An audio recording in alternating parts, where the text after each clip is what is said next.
Hey, Bobby Manning here. We have a special edition of the Garn Report alongside Dome Theory collaboration episode. We are going to try to not make this a 3-hour show, but this is a big topic. This is one our founder, CEO, Nick Gelso is excited about. I always love an opportunity to get him on here. This is our third Dome Theory together. Many Garn Reports. We've done a million Garn Reports together, so we get the familiarity here, but it's been a while since we've done like a full-length one together, Nick. Welcome in. Bobby, it's a long time since I'm on a live broadcast. And, before we forget, to the listeners here, we may be talking history now, but on Wednesday, Bobby will be at Madison Square Garden. Oh, that's a great chilling time with to introduce that. in the crew. Yeah. Sherrod will be out there too. I just got a text from Sherrod. So Max, we got Sherrod, we got Sherrod, you, Max. all Max three says of us specifically, well, I see Bobby. I said, you will. So he'll be looking for you, bro. And how could he miss me? MSG, Especially if I wear the hat. You got to wear the hat. I'm not wearing the hat. But, so tune in, follow Bobby, real Bob Manning, right? And then follow Celtics CLNS.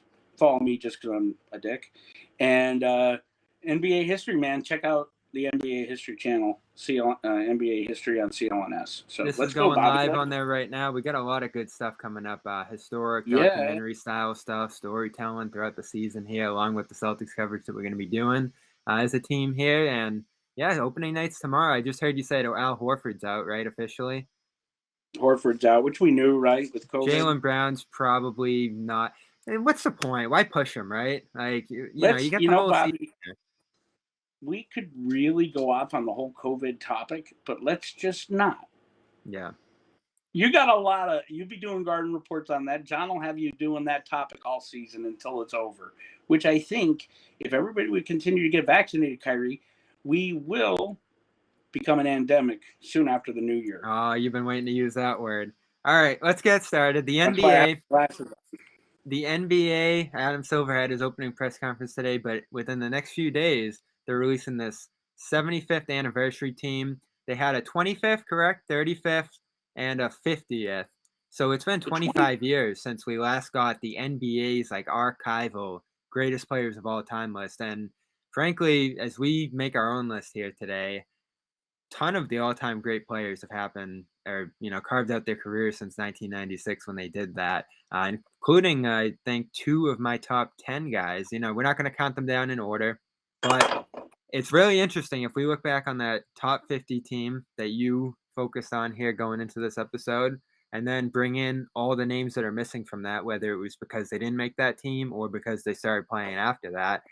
Yeah, you have a real solid list here of about 100 guys who could all qualify for the top 75 list. And I ended up boiling it down. Some of these are going to obviously be easier than others.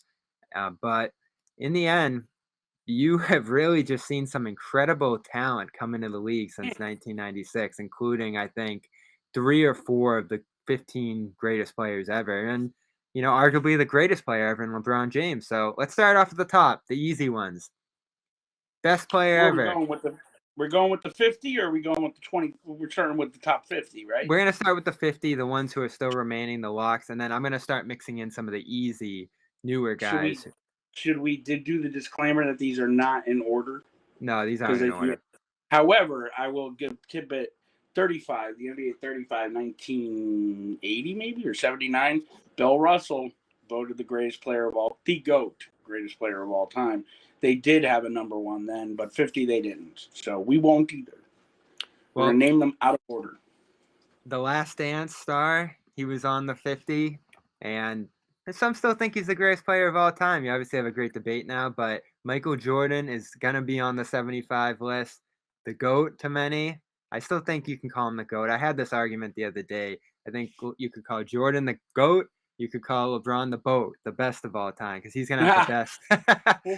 he's gonna have the best stat sheet. Yeah, Kareem's right up there too. Where's Bill? Where's Wilt?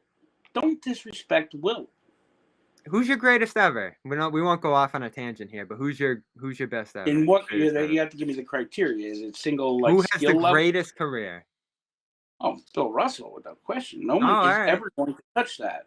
But if you're talking skill level, I mean, Bill Russell was also an intensely amazing athlete. And they love to say that he couldn't. You know, back then they didn't jump, they didn't run. Well, you ain't watching much. Get on my history our history channel and check out some chase down blocks from Bill Russell in the '60s. And Yeah, I mean, great Will picture on Chamberlain. his Instagram too, talking about his high jump total because he went way up there for a block. Man, I wish we had Bill Russell's block numbers. And you know, we never will have the full look at them, but Wilt will beat him because Bill Russell was a selective shot blocker, calculated, and he very much so utilized the intimidation factor sometimes instead of the block. If he could not keep the ball in bounds, he wasn't blocking it. Wilt swatted it out of the arena. Anyway, Bill's on this list. Bill's going to be on this list. Real quick on him. I actually read a piece about Rob today. They're telling Rob with the Celtics when he blocks the ball, keep it in bounds. Zach Lowe had that in his piece today. Yeah, they think Rob's swatting it out of bounds too much, not letting them get out on the break. That's obviously something they're trying to do here. But that's how Bill kind of got the fast break going. That's fundamental. And it's also avoiding a turnover. And I think it would reset the shot clock if I swatted the ball out of bounds. No, it stays. No. Okay, does it reset it to 14 or does it stay right where it was? No, 14's only if you get an offensive rebound off the okay, but on that point, and I'll just give this away now, I had, before you even mentioned this, I had Dwight added on my 25, and because he used to block them out of bounds, I removed him from the list. From not the on my 20. Wow. Yeah.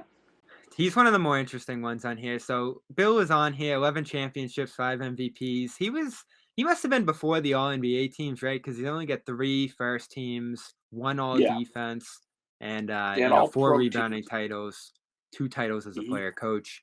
Final stat line career 15, 22, and 4. Of course, we don't have the blocks. 22 rebounds a game.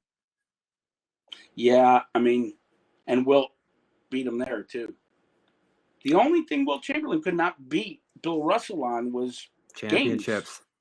Games. I mean, when you look at LeBron, back to LeBron, right now, I mean, he's had how many titles? 4? Yep. Okay, so LeBron, he has more titles, but the most comparable career in regards to championships and finals appearances to Jerry West. No one has more finals appearances, I don't think, than Jerry West, but no one has more losses than Jerry West. And I believe LeBron has a under 500 record in the NBA Finals, doesn't he? Yep, he is 4 and is it 8? His loss record's high. Would you put Jerry West as the boat? You're gonna put LeBron there. The logo's named after Jerry. How many years did West play? 14, probably around there. Just remember, we are in year 19 of LeBron's career, and he's still a top 5 player. I fight with Max on this all the time because he starts with KG versus Bird. Bird played 13 seasons. Come on, it's not even close. Russell played 13 seasons. Wilt, who is just incredible, only played 13 or 14 seasons. So these guys have had a lot of time to really, really bring together more statistics and break records. Yeah, but one interesting tidbit: nobody owns categories more in the NBA history than Kevin Garnett. And when I say that, I mean he is the only man on that category. They're random stats, but they're like 25 and 15 and or quadruple doubles, stuff like that. Like I'm making it up, but it's like obscure stuff that only Sean Grandy would know, or whoever's feeding him his stats. But it's true. No one more than Garnett. People don't talk enough about his career. All right, baby, let's do it. All right, Jordan, GOAT, 6 titles, 5 MVPs, 10 all first teams, 9 all defense teams, and a defensive player of the year. He's gonna be one of the few guards that have won defensive player of the year. His defensive accolades are incredible. I think the only player in NBA history to win MVP and defensive player of the year in the same season. That's probably true. 33 points a game in the playoffs. Well, look, and he had a season close to 40. 37, I think it was that year. 37 or 38. So it's pretty interesting too. LeBron, we go down him. He's right up here in this top 10. 4 titles, 4 MVPs, 17 All-Stars. He led the league in assists one year. 13 all first teams, 5 all defense. He's got the 3-1 finals comeback. I think that's the greatest comeback in finals history. And 3 titles with 3 teams, which I think is impressive. His playoff stat line, By a 28 match. points a game, 9 rebounds, 7 assists. Him and Jordan nearly have the same playoff stat line. No, Jordan has, what did you say, 34? 33? 33. LeBron's got 28, but he's got 7 assists. So that's, those 4 or 5 points there.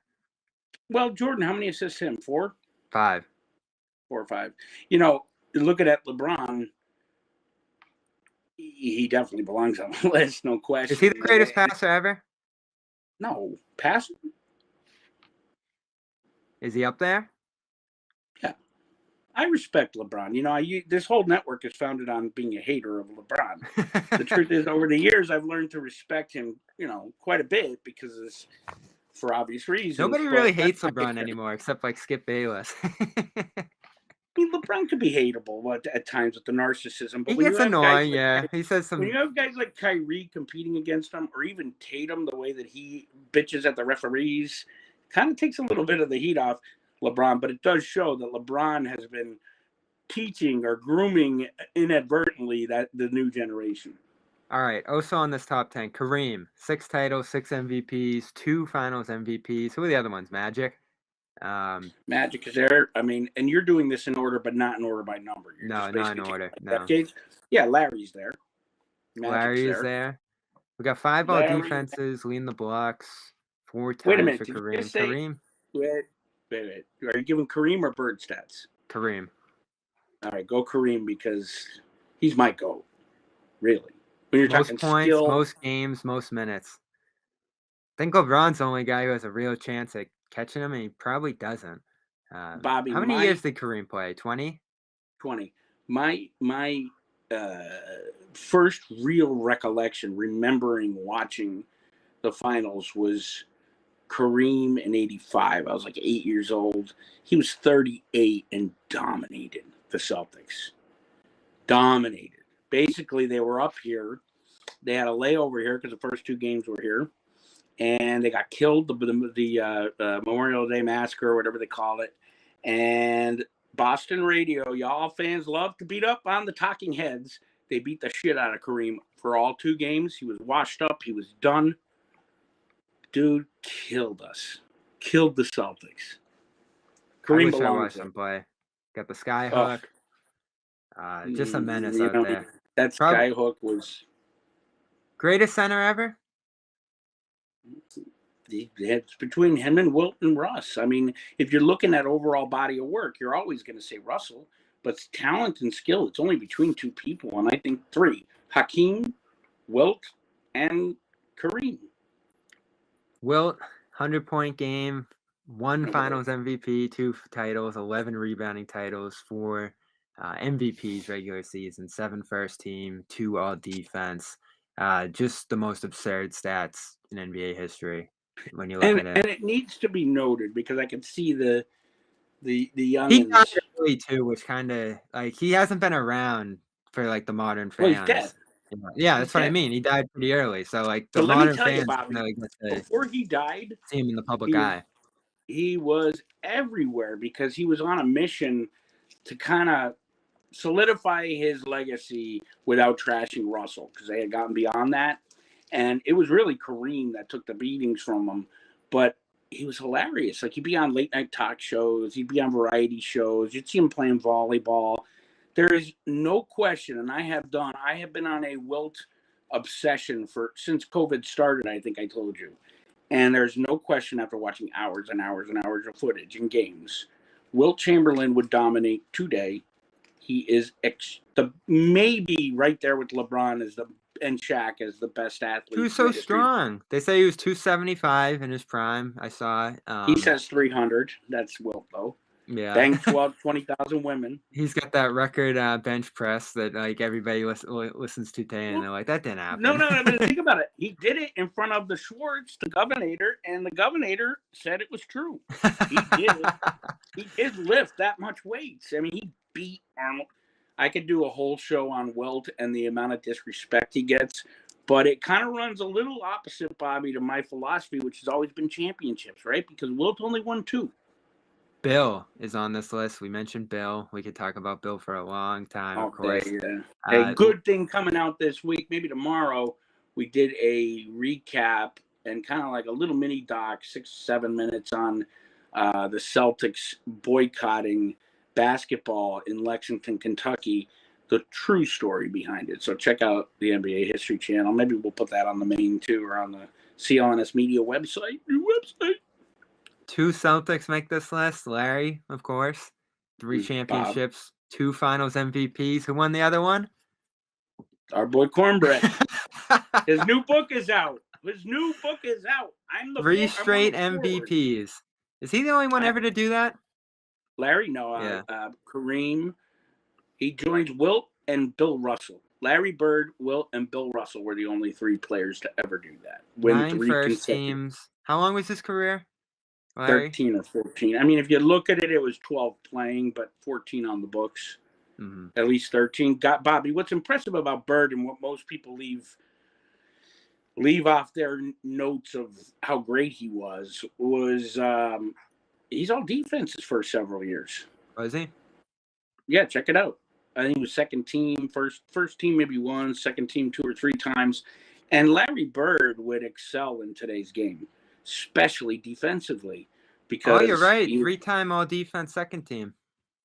And if you look at Larry Bird's 88-89 stat line, tell me that's not LeBron James' stat line to a T. LeBron James most imitates Bird, and I get killed for saying that because LeBron is so athletic. Yeah. Bird was athletic prior to the injuries. Around 85, you started seeing the athleticism go away. But when you look at stat line, strength, passing ability, Larry Bird and Magic Johnson were the best passers in the last how many years, right? They're really, really close. And people like to say Magic and Michael. I see it more being Bird. They played the same position. They both were could cross over between the 3 and the 4. Bird at the end of his career played power forward, not small forward. Okay, so next. Everybody on this list has been or was on the top 50 list already. I'm going to start adding to it soon with new players and seeing if Nick checks them off. Ooh. We'll start checking them off pretty quickly. Magic is on here too, of course, though. Yeah, Magic Johnson. You're doing the top 10 right now, right? Yep. Record 11 assists per game. 2 steals leaders, 4 assist leaders, 5 titles. Magic, John Stockton, Pistol Pete, Larry I never Bird, knew Magic came back and played. Did he play with Kobe one year? No. In 96? That was the year before Kobe. Yeah. He came back. He coached Kobe, I think. Yeah, that that crossover would have been amazing, but he didn't fit in when he came back. That's a great book by Jeff Perlman. Another thing that hits well on the History Channel is and people forget this really easily, just how scary the Magic HIV thing was, and especially for his opponents and teammates. A lot of them really didn't want to see him play basketball. He attempted a comeback the following season, and in preseason he got a cut, bled. They did the new protocols for the HIV, and saw the commotion that it caused. And man, did it ever. And there's the interview that was prime time, 60 Minutes or Chris Wallace, where he's basically retracting it or ending his comeback for that reason. And then 2 or 3 years later, he came back and played center and power forward. So that is our list for the top 50 players who are involved in the top 10 here. We only named like 10. No, we got 8. So 2 I'm adding to the top 10 here. And again, we're not doing this in order, but the top 10 is important to me.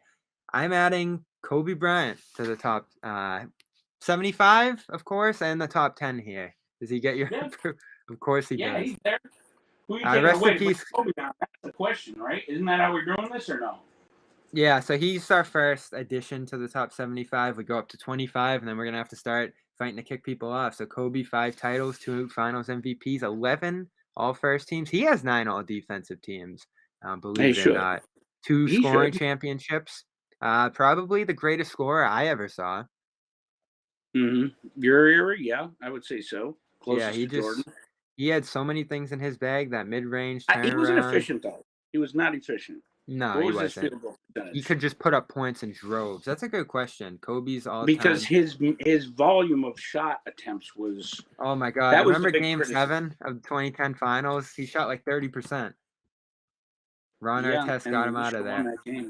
His Celtics career should have field won goal that. is 44. Not terrible. That's probably higher than Not Tatum's. terrible. I wonder when it tailored off. The thing that it was with Kobe was it seemed like when they were in big games, he forced a lot. You wonder how many titles they would have won if Shaq stayed in shape and they could have gotten along. Shaq's I mean, he on here won one in too, of Miami, course. so they could have won one more. That's right? incredible. Two of the top. Well, obviously Kareem and Magic, Bird, Magic did as well. and Bird and Russell. No, but I mean played together at the same time in their primes. That's just incredible. Yeah, that is. I mean, and couldn't, and they fucked it up. Excuse my mouth. You think about it, they fucked up a good thing. They could have We gone say even something like further. this. Only we could mess this up. They had to say that to each other at some point because they did. And as much as it was Shaq's, sometimes lackadaisical laziness showing up out of shape, not being concerned about rebounds, Kobe was just as damaging in attitude and diva-ness and miserableness. And it was just basketball had turned at that point more towards drama off the court than on. Yeah. Some I'm people adding. love that. This is tough. I saw Sporting News did their list. They had Kevin Durant in the top 10. He's obviously in the top 75. I'm putting Tim Duncan in the top 10. The greatest, aside from Bill, but for this era, like this modern era, probably the greatest defensive player ever.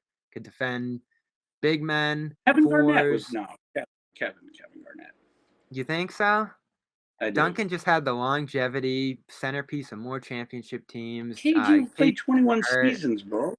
Yeah, but he got hurt and tailed off toward the end, especially on the defensive end of the floor. We forget how good Kevin Garnett was with Minnesota because as Celtics guys who covered the Celtics, we caught the last day of his prime in 08. We never saw him look again, but he was so good in Minnesota. They just couldn't get past so many great Western opponents. Yeah, I would agree. Who did you just say? I put Duncan in the top 10. 5 titles. We'll get to that. You're running the show, bro. Kevin Durant makes this list. Probably the second greatest scorer I ever saw. I mean, his efficiency when we compare him to Kobe is unbelievable. And then after this Achilles tear, he came out and shot 53% from the field. Clearly the greatest 7-foot, most versatile 7-foot scorer we've ever seen. 2 championships, 2 finals MVPs, 1 MVP. When you see these modern guys, the MVPs just get so much more competitive. The numbers go way down. Even LeBron only won, 4? You would think LeBron would. It's a lot, but you would think he would even have more in this 19-year run that he's had here. 4 scoring titles for Durant. That is a huge number. Greatest scorer of this era, the 2010s. A huge number and a winner.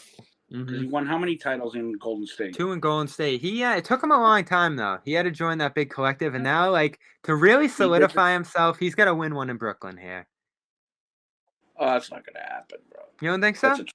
I told you it was a dumpster fire. It was a little too late on that, but it happened. It's happened. Did you see Harden's face when they asked him if he talks to Kobe? If he talks to Kyrie? Will Kyrie make this list? Absolutely not. And not. What did I tell you the other day on text? Max is right. He is the most skilled Boston Celtic of all time. Skilled. Natural born skill ability. He doesn't make this list because he's been injured so much. It would be like putting, I don't know, like Sidney Wicks was a really good player in college. You put him, it'd be like putting does Dennis Rodman make the list? There's so many players that we could be.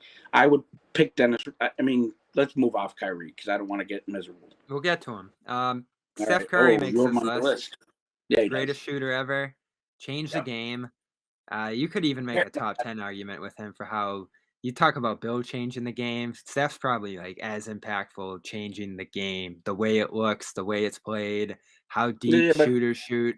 Even the other night, did you see that highlight of him just dribbling through everybody, kind of switching on 3 different guys and shaking them out of their shoes and then heading to the net? A great finisher, too. Very underrated in his game. He is. And a great teammate, a great man from everything I understand. Good guy. You know, I mean, the thing about Steph is Steph changed the style of play. Wilt Chamberlain changed the game. They changed the rules for Wilt. Same with Kareem in college. To a certain degree, same with Bill with blocking. They brought in the goaltend, right? So Steph definitely. We could argue whether it's a positive change or negative. Doesn't matter. Steph Curry For made it him, positive for him. yes. For him, it's positive, right? And that's all that matters. 2015, watching him that year, the year before, 2016 too, because Durant got there in 17, when Curry was running the show, winning MVPs, breaking the wins record, which is one of his accolades too in 2016, with 73 wins, I think it was that year, right? So they were the most exciting basketball I've ever watched. The ball whipping across the floor, him shooting it up from the moon, and just the way it splashed down. The runs they would go on, it'd be like 26-4 runs that they would rip off with that crowd going crazy in Oakland. I don't think And I'll that's ever great see stuff. basketball that exciting again. You will. And he didn't have the greatest You team will. ever. Clay Yeah. was an all-time shooter. He had Barnes, Green's great defender, but They're not a Curry great offense. carried that Curry team to the greatest record ever. He is a great example of what leadership is in attitude and actions, right? Mhm. He just, they respect him. You rarely hear a negative thing about him. I mean, Draymond picks that up, and KD did when he was there. I mean, Steph is a game changer, literally. So yeah, I mean, he's definitely on this list. All right, let's start ripping through some names here. Jerry West, you said, is here. He is staying. I think we both agree But with my that. list, where are you getting my list from? It's in front of me. No, you mentioned it earlier. Okay, all right. Jerry West has. Hakeem makes this list, obviously. Greatest low post arsenal ever. Oh, yeah. Even more than McHale, for sure. All right, let's make some more additions. I'm only smoking on camera to honor Johnny Most because he's on my all-time broadcast list. All right. We have added We're doing all-time lists for this whole season. We have added 5 new players. I'm leaving some of the newer guys for the end. Let us go with Dirk. Dirk makes the top 75 list, right? Dirk on, because you know what? That shame on me. Dirk should be on there. See how you forget? I love Dirk. So when the Celtics sucked, the Pitino years, the Pitino years in particular, but some of the ML Carr years, really the Pitino years when he did what he did to Red, that son of a bitch, I followed the Mavericks because of Dirk. When Dirk was young, he was just, you want to talk about changing style of game, I mean, there you go. I mean, there's a big man who can pass and dribble like a guard and shoot outside. And the European impact, opening the door to some of the best players we've seen, and maybe the best player in the NBA now. Luka Doncic. But how many are on this list? We'll see. Coolest thing I've seen covering the Celtics so far, I've seen a couple of really cool things so far in just a couple of years. Yeah. Tatum 60-point. Right up there with that, though. Watching Dirk kind of hand the baton off to Luka in Boston. Dirk played his last game here. I don't think so. No. I don't remember that. Yeah. Yeah. His last game in Boston. Luka was having that amazing rookie year. He got to play alongside Dirk that year, and they came to Boston, and Dirk was so bad in that game. It took him like 7, 8, 9 threes to make that. Terrible. The crowd kept going crazy. They really want him to make a shot. Yeah. I mean, you want to talk about the epitome of great fans. The Celtics fans invented Beat LA to honor the Sixers, and they cheered Dirk Nowitzki until he took, what was he, like 1 for 14? I mean, he was clanking them. I think he airballed one. They were all over the place. All right, let's keep rolling. Oscar Robertson, he is staying. Oh, has to. The original triple-double master. And no, the only triple-double. No, we're going to go with the other one later. Just hold on. We've had 6 new names here so far. Dr. J is staying. The original. Wait a minute. Whoa. Why'd you give that look? I know you never saw him, but I mean, I saw him live. He's a guy, he gets forgotten a lot. He does, but I know, not as a human. From just from watching like the impact of, even in those outdoor venues in New York City, Rucker Park, the kind of dude. impact he had in those kind of events. Imagine being on. First of all, imagine us two white boys hanging out at Rutgers Park shooting hoops. Me, the fat Italian. Anyway, and then up rolls not just Dr. J, but Wilt, Clyde Frazier. I mean, that park was. If you've not seen documentaries on Rutgers Park, you're an idiot. So baseball did an outdoor game in Iowa. Oh, outdoor game. Every game's outdoor, but they did a game in Iowa at the Field of Dreams. They should do an NBA game at Rucker Park. Jaylen Brown just redesigned it. Did you see that? He did? Yeah, he just helped redesign the floor with a Harlem native, A$AP Ferg, a rapper from Harlem. I mean, as much as Jaylen is great on the court, man, do I love that dude off the court. He's just awesome. I'll send you some pictures after. It looks awesome. I'd love to see They should do an outdoor. They should do an outdoor game. Well, the problem with the outdoor game is the wind, because come on, one game in a season. It can't count. They should do an all-star game, maybe. The all-star game would be very fun outside. They were talking about that when COVID they'd have to put like some extra stands up. It couldn't just be the 1,000-person stand that they have there. Dr. J, though, I want to say one thing before you move on from the doctor. People, if you add Dr. J's ABA and NBA stats together, he's there with the top 5. I mean, the dude was a perennial first team, perennial all-star. He was like a 2 or 3-time champion, I think, with the Nets. They retired his number, even though it was ABA. And when he got to the NBA, yes, he was in the middle of his prime. But before he started to really decline, he had amazing 5 or 6 years. It's just that he had to compete against the Lakers and the Celtics every year. It was tough. We got Charles Barkley on here, staying. Oh, man, I love him in The Last Dance. Everyone knows who Barkley is. Man, he has done his career justice on TV. That can really help your image long term. Karl Malone is staying. I am being non-selfish by leaving him on. It's painful. He stays. Longevity. Moses Malone has to stay. He is staying. I'll just stop there. He's the first player ever to come out of high school, too. People forget that. But people forget about Moses. He was... Max played with Moses, right? Against him. And Moses, right. He was as a person, he loved him, but hated playing against Max. He was a rubber band. I mean, Moses, he made his paycheck on offensive rebounds. And when he was with Houston and Philadelphia, they used to say he would purposely miss to pad his numbers on offensive boards. But he was undersized, don't forget. Strong. Really good. Moses was great. You know who was so strong, too? David Robinson. Underrated legend. Never discussed. Pass the baton. He would put up, he had a quadruple double, right? Or maybe multiple. And he would push that line regularly with the blocks because he'd be right up near 10 blocks. Yeah, and don't forget, he served his military stint. So he didn't enter the NBA until like 89 maybe, and he was older. Because he played for the Army or Navy, one of them. He's not on that list. He shouldn't be on the top 50. He was on the top 50, wasn't he? No, I don't think David Robinson was. If he was too young at that point. I think he was.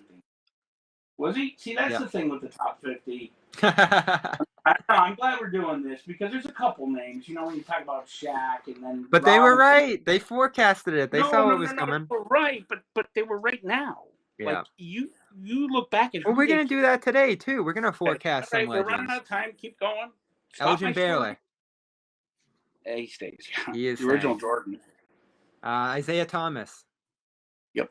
Isaiah Thomas is staying. People forget about when you say Isaiah Thomas now. People actually forget.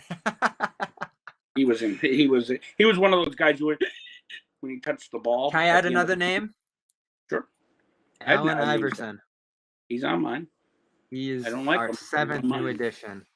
As far as speaking of Isaiah, small stature, dominant scorer, making an NBA Finals run. Calvin Murphy and him, they own it. Mm-hmm. This is a fun one for you. Scotty Pippen, is he staying? He is highlighted in orange, which means caution, because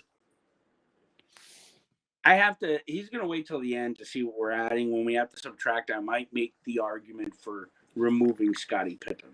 I always thought he was slightly overrated, and people think I'm crazy for saying that. But that would be a big fall. But again, we have a lot of really good players joining this list. John Stockton, still most assists ever, I believe, and most steals ever. That's a huge pair of records. Dirtiest Those are the big five stats. He was a ball tapper. He was a worst dirty player.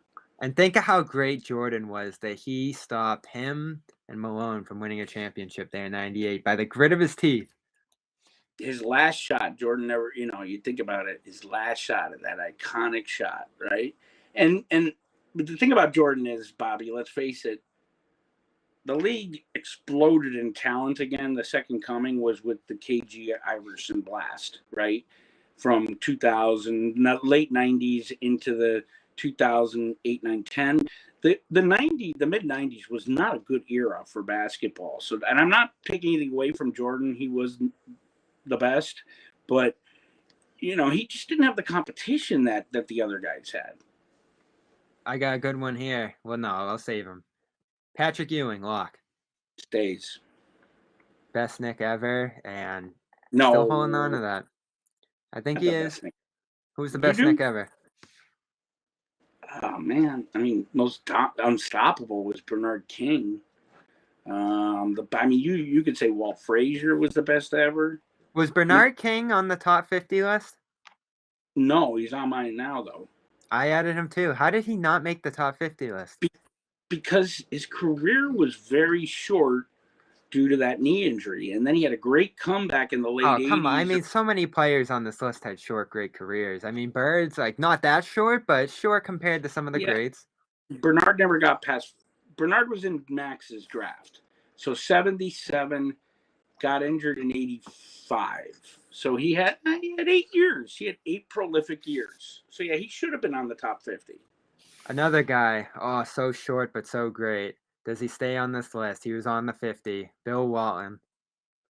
He's on my orange label. He's there with Scotty. He's hanging on.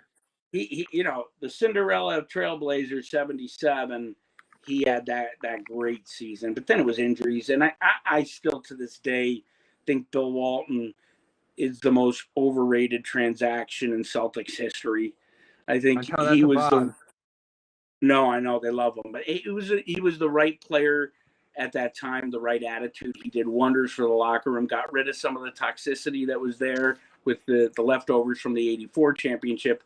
But the greatest thing of Walton in Boston, his 81 games, was watching him and Larry Bird pass the damn ball. That was just gorgeous. I'm about to add our 8th player. He's a head coach now. Steve Nash.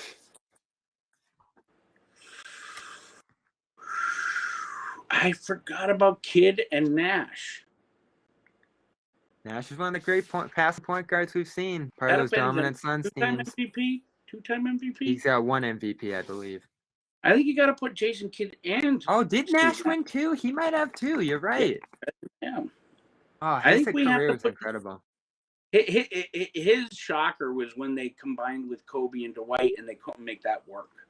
He was too old. It was right at the end. Well, and Dwight was too. And Dwight's back was broken. Was too goofy. Yeah, he was goofy, and the personalities definitely did not mesh with Kobe. I mean, Nash is a stoner.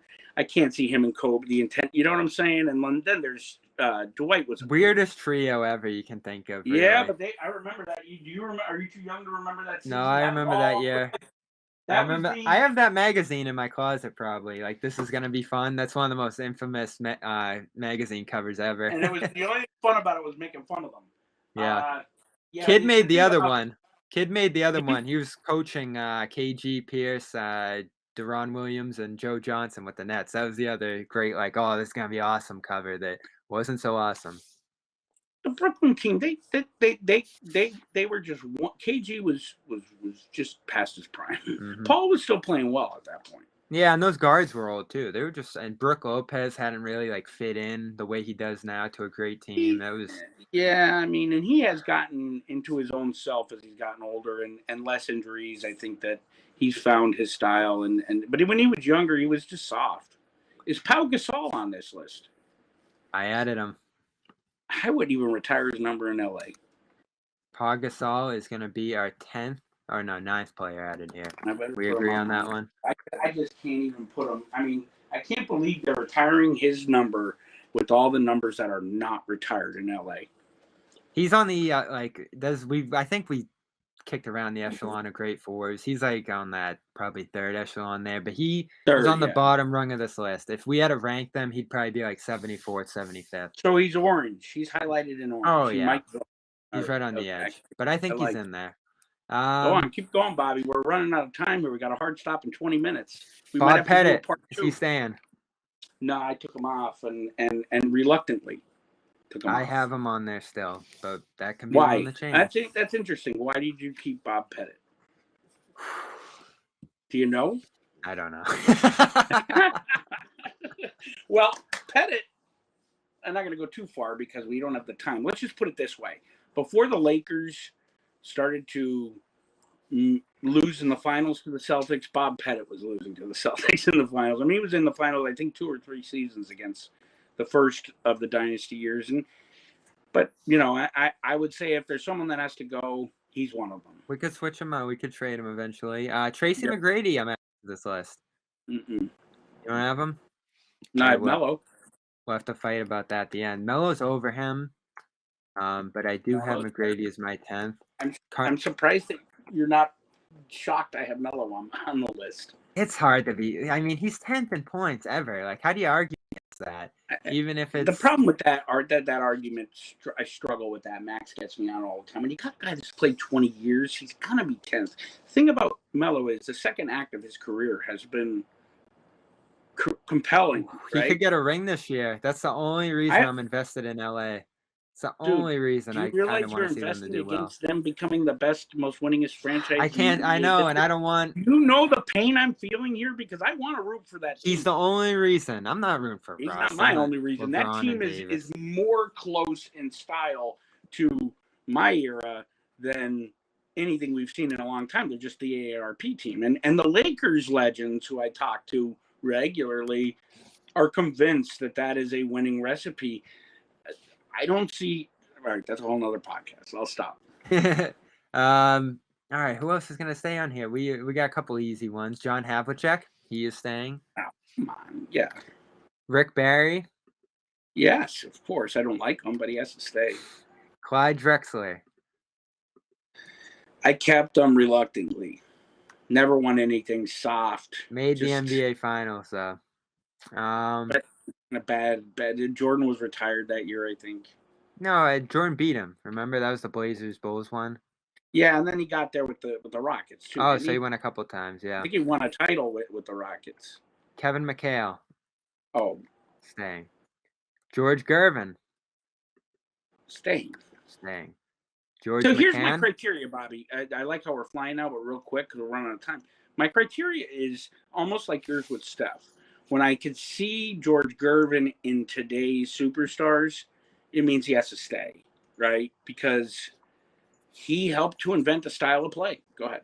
I'm about to add somebody. I know we're going to agree on this one. Bob Mcadoo. How did he not make the top 50? That's the whole reason. Can we make the rest of the show about Bob and do a part 2? How do you not make the 50? In all seriousness, you know, you gotta, as much as I tease on Shaq, you gotta give the guy credit. He flat out said, how the hell in my 4th year in the NBA, never having won anything, was I on the top 50 and Bob Mcadoo was not? I could go on for the rest of this show about Bob. I'll do a whole episode on him. Do you think the NBA will put him on? Oh, 100. In my write-up, when you look at it, you'll see there's no list in order, right? But I think if the NBA, well, they're going to do their 25 players at a time, I feel like Bob Mcadoo is going to be in that second ring of 25 because he designed. Let's just real quick. I want you really fast for the young audience. Please tell them. Just read his accomplishments, Mcadoo. All right, let's keep this rolling. We might have to do a part 2 next. Go, read them quick. Oh, Bob Mcadoo. All right. Yeah, Rookie this is a big part of our show here. Yep. This is the show. This and Dominique Wilkins are the 2 snubs that drove me nuts. Bob Mcadoo, 2 titles, and MVP. MVP is huge on your inclusion on this list. How do you not make the list as MVP? Because First I'll tell team, you what. first Oh, team, a second team, rookie of the year, 3-time scoring champion. Come on. Only Durant's in the top rookie, 10 with 4, and he has 3, and this guy's not on only here. rookie in NBA history to be the rookie of the year and the scoring champion. His career Bob McAdoo. stats, 22, 9, and a block and a half per game. Now, we need to talk about that 1 second. The second act of McAdoo's career, he was a six-man. He was a six-man for the Lakers. He was a six-man for the Sixers. Bob's problem was Bob complained a lot, I think, and that pissed people off. And very similarly to Kareem. Kareem, until the last 15 years, was almost forgotten in the Mount Rushmore of basketball because he did not get along with the media. Bob got along with the media. He didn't get along with Red Auerbach, and that is a death sentence in 1979. Anyway, Bob McAdoo, please, never again. This is the one thing in NBA. I've spoken to him at length about this. We're going to have him on, Bobby, after one of these, just to bitch about and then gloat about being on this list. George McCann. George McGinnis? McCann. He must go because I don't know who he is. George Mikan, dude. Mikan. George Mikan. You're going to get me on some of these older guys. The NBA's first dynasty, the NBA's first real superstar, Minneapolis Lakers. He is the reason the Lakers are tied with us in titles, 5 championships in the 50s. He was Superman. He was on TV. He was a superstar. And Mikan doesn't have his number retired at the Staples Center. Form's so why do those championships count? Form's still there for now. I don't know. Form is still there. Why do those championships count? Dr. Bus did not. It's the same franchise. It's not the same franchise. 2 different cities, 2 different owners. The LA Lakers, when they moved, were an expansion franchise, brand new. Or did the same players come over? Yeah, no, I mean the players came over, but it was not. It was in a different city. I mean, it's named after a lake, Minneapolis Lakers. I mean, where's there a lake in LA? Other franchises did that. I mean, St. Louis Hawks. St. Louis Hawks, but they didn't have any. Well, I don't think they brought championships over. Did they bring it over to Atlanta? I think. Yeah. I'd be like, listen, the whole Minneapolis thing. If we want to say that, then retire the goddamn guy's number.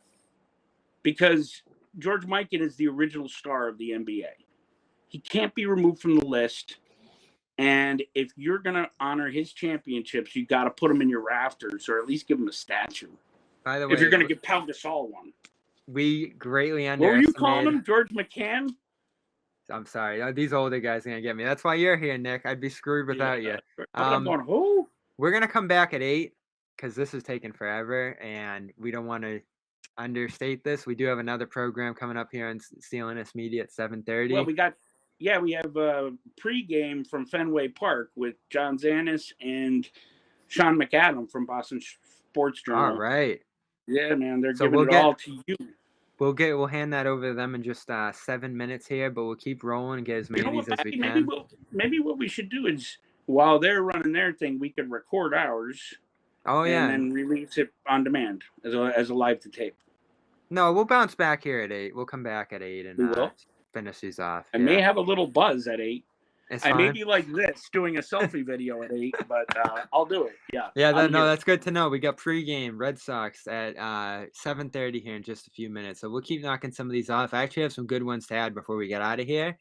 Ooh, this one's good, but I'm going to save it for the second half. I know someone who's going to be on here because I saw the intro video that the NBA did, which was very cool. Gary Payton will be in addition to this list. He needs to be on there for sure.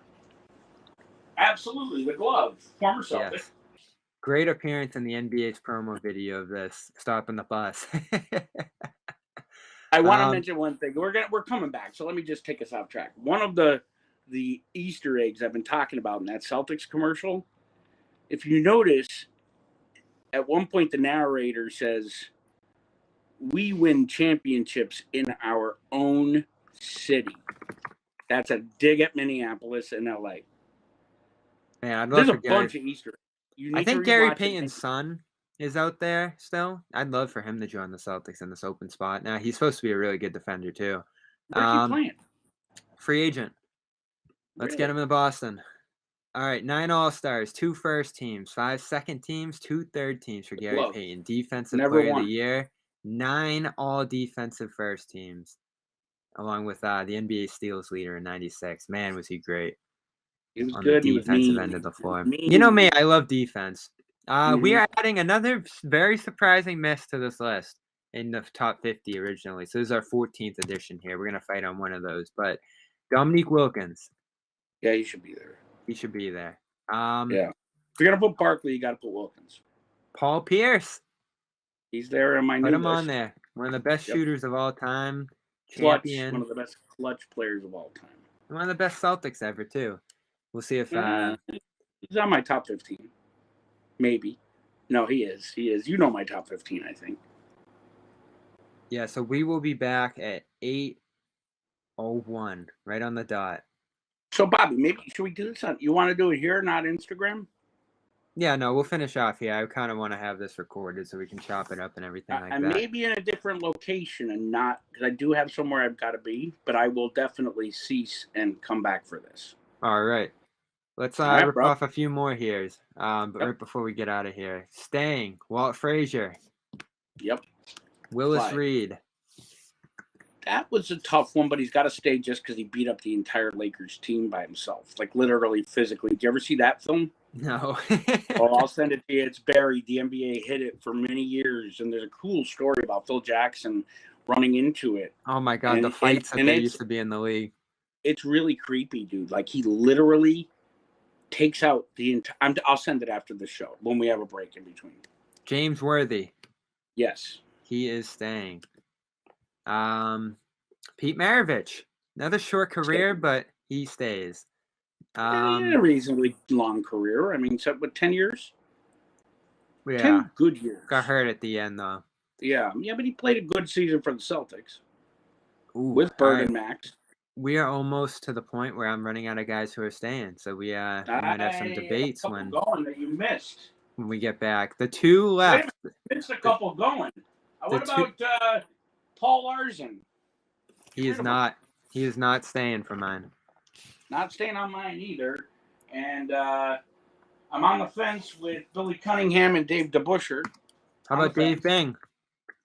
Dave Bing's got to stay, and Dave Bing probably has one of the more really original entrepreneur after. Forget his about career. that. Bing Steel.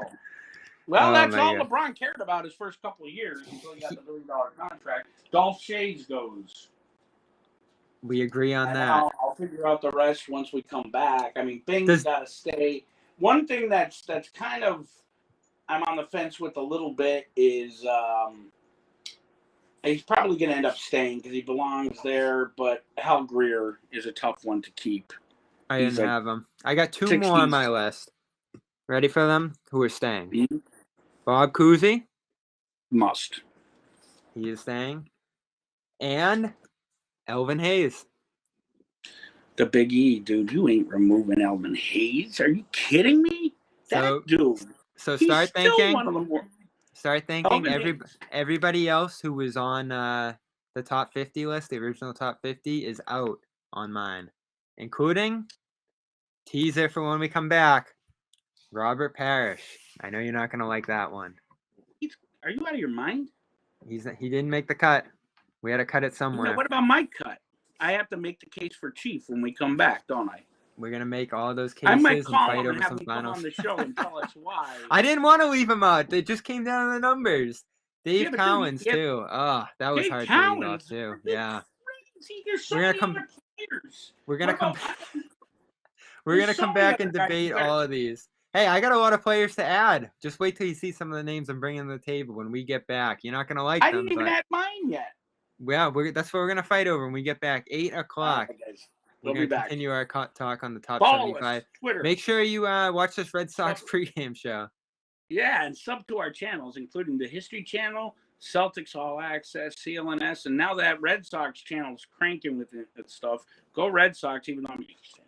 Oh, I'm so excited for that game tonight. I wish I was there. World Series feels within reach. 3 more wins. I've been loving this It's a team great all thing year. about fall baseball is you could hate baseball all year long, but when it comes to the fall, you don't know what's going to happen. The Red Sox I should gotta not say be this able before John takes the mic here. John and Jimmy in our chat all year. Oh, this Red Sox team stinks. Oh, I haven't watched Wait the a minute. game all year. This is terrible. I can't wait John to and hear Jimmy John. agreed? They agreed on I something? can't wait to hear John all excited now on the mic here for this pregame show. But I'm excited for that. Sean McAdam, I'm John, they're excited for about that to take the too. mic here. And oh man, the atmosphere. I went to game 3 of the Rays series. They're letting a lot of college students into the game on the student tickets. The atmosphere Yep. in Fenway is incredible right now. Well, Nobody even got out of their seats for 13 innings in that game. I'm gonna do a Red that, Sox thing later this week. and you know what, Bobby? Boston needed that. The world needs good baseball. It saved us from 9/11, right? I mean, got your mind off of Fenway was things. empty all last year. I'm writing an article about this now. My friend moved to Southie and he has a rooftop. And all last year for the 2 months that they played baseball, you'd look down toward the city, see Fenway, and you'd be like, "Oh, nobody's there." And I didn't watch Yep. it all. How could you?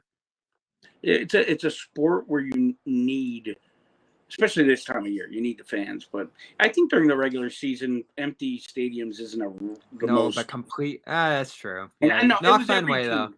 Not It Fenway was though. every sports team. I mean, basketball, I think, really was the most impacted by no fans. All right, we will be back at 8:01. Garden Report, Dome Theory, continuing to count down the top 75. I think we've reached about like 40, 50 or so at this point. So we're going to really start cutting at the edges now when we get back here. Thanks for tuning in. We'll see you in a half What I hour. should have to drink in between, all right? Part 2 of the Garden Report Dome Theory countdown of the 75 greatest players ever. The official list starts rolling out tomorrow, Tuesday. Day before opening night, or the day of opening night of this season with Nets, Bucks, and Lakers, Warriors. Celtics opening nights on Wednesday. There'll be 24, 25 more that night, and then 25 on Thursday, rounded out. We have reached 47. I don't say 48 because we have disagreed so far on Tracy Mcgrady. We're going to have to circle back to that. But overall, it's all agreement so far Wait between a minute. Nick and I. think we did this. Did we disagree? You had Mike out, didn't you? And I said you can't. No, I had Mike in. You had Mike in. Okay, good. Did you I have think Walton out? I had Walton in. Okay. Did you have? I mean, we have no time limit now. Let's just go through it. Did you have Dolph Shays out? I did. I think you left Dolph Shays. Isn't that the one you said? No. No, he's out. I think we have all agreed so far except Tracy Scotty McGrady. Pippen. And Scott, I was on the fence, so I didn't make a decision there yet. I All was right. going to wait to see where we're at.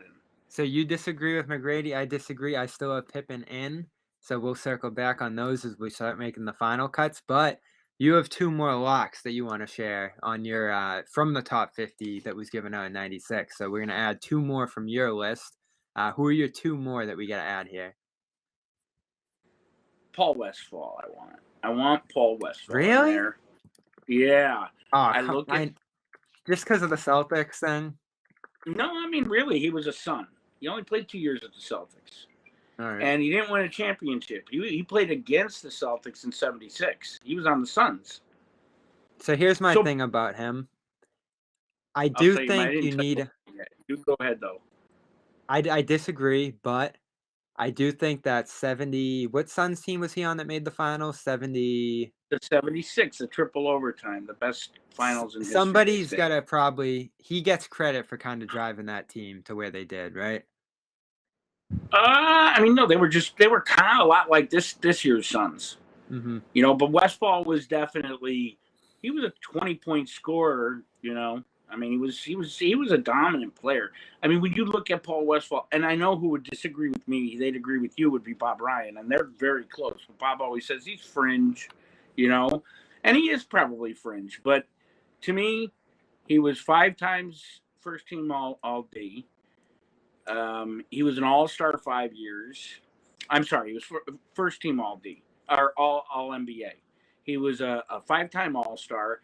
I mean, he prolific scorer. He just passed away too, right? Yeah, he just died.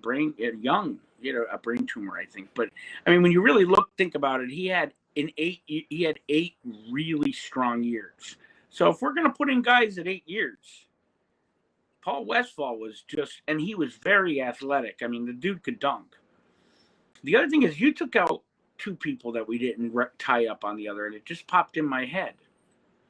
2 Celtics that we are going to go to war on. Yep, I did preview that. I couldn't find space for Collins and Parish. And what criteria? So who would have been, and this is where I get confused on these whole lists, who would have been the people you were just unable to remove? Because Parish and Collins would be on just about every single list. Well, we mentioned Gasol. You had Gasol in, right? Mm-hmm. So he's one of the borderline guys with them. No, I have Gasol on my next 25. So, like... Is he in the top 75 for you? He's in the top 75. So he makes the list. He's one of the last guys I had on it. So are we going for 75 too? Yep. We're not going through the last 25, are we? No, we are. We're going all the way to 75. We're already to 50 pretty much. Oh, well, no, but I mean, we didn't already do the last 25. You didn't give yours. Yeah, I still got a lot of suggestions here. But as far as people from that original 50, yeah, I've given everybody that's so, I need to be included. So who is the one who has to be removed in order to let Dave Collins in? Let's start there. I can't let you go on. This has nothing to... It of course has something to do with being a Celtics fan, but...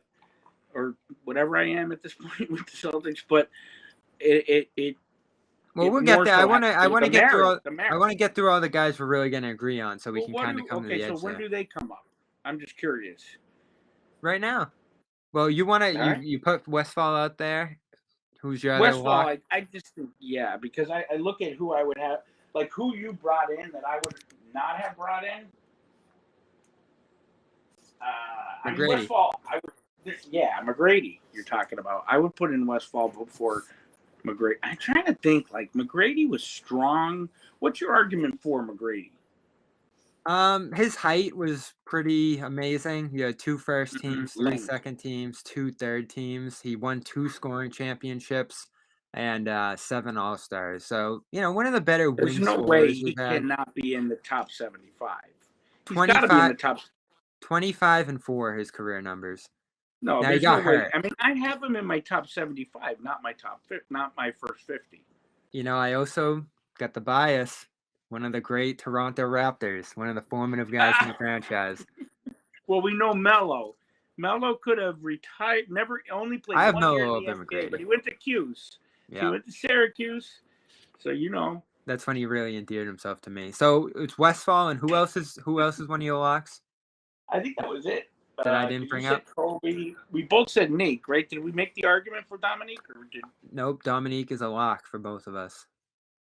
So if Dominique, that's what I think of, right? If Dominique, with his career numbers, is in this, then McGrady has to be. I agree. Dominique's career numbers, 24, 6, and 2. So McGrady a little bit better of a passer. Wilkins Dominique was not a great passer. Not great passer. Nick was, but he also had some really 30-point years. Man, could he and in the end of his career, he was bad. Huh? Man, could he score? Dominique? Yeah. His scoring was just impeccable.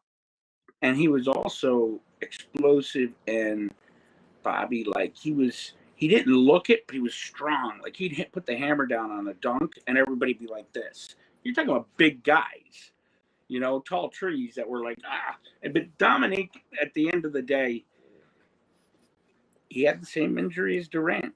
And he had very similar circumstances. Came back and had just an out of world season, just like crazy good.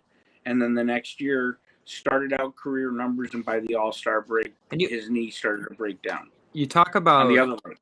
You talk about guys who, because Bob Mcadoo, like I cannot picture him. He had that one year in the Celtics uniform that I just can't even picture. Not even 21 games. I can't picture Dominique in the Celtics uniform. I could. I remember Bobby, Xavier McDaniel, too. The two of them. I was like saying to my big brother, I think we might compete this year. It was like Dominique couldn't even jump over a piece of paper at that point. He was so unathletic. And he was the best signing in Celtics history at that point, right? Free agency. Free agency, yeah. Think about that. Think about my that. Lord. I mean, but really, like Walton, that whole deal, the trade and everything, it was almost like free agency because all parties wanted to part ways, right? So that's how they dealt with that back then, I think.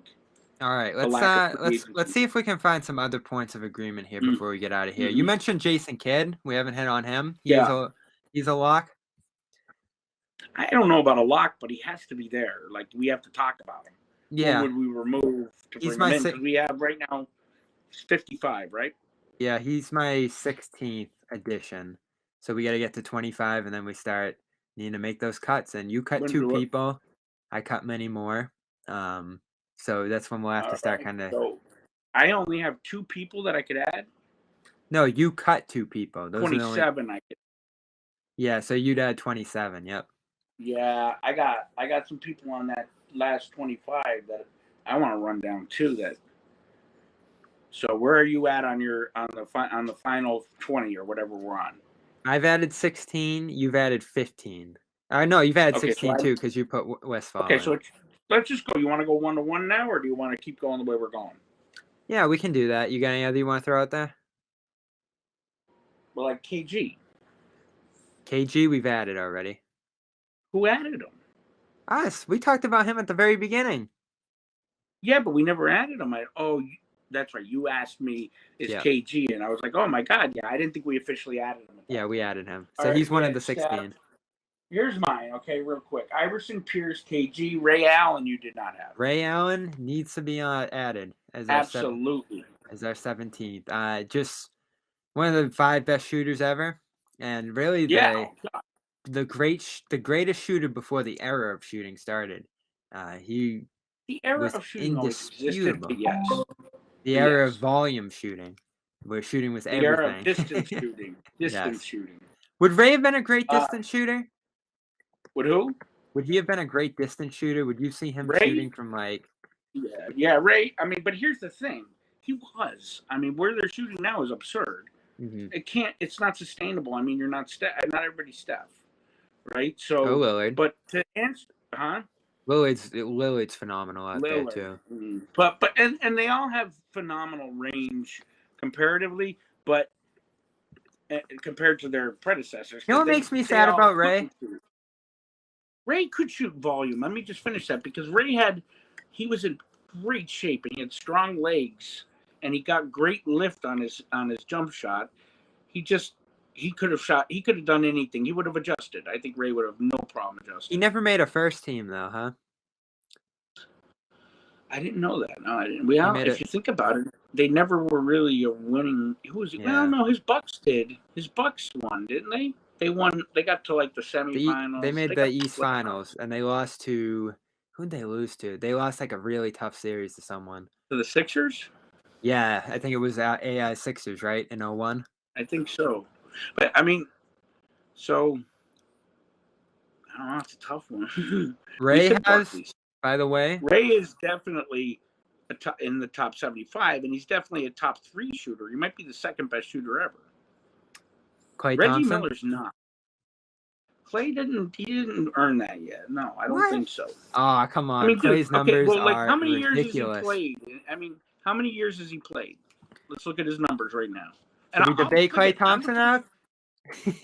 I don't know if I have him in. I have him on my list, but he's a question mark. Klay Thompson made 42% of 4,200 threes, so that's 1,798.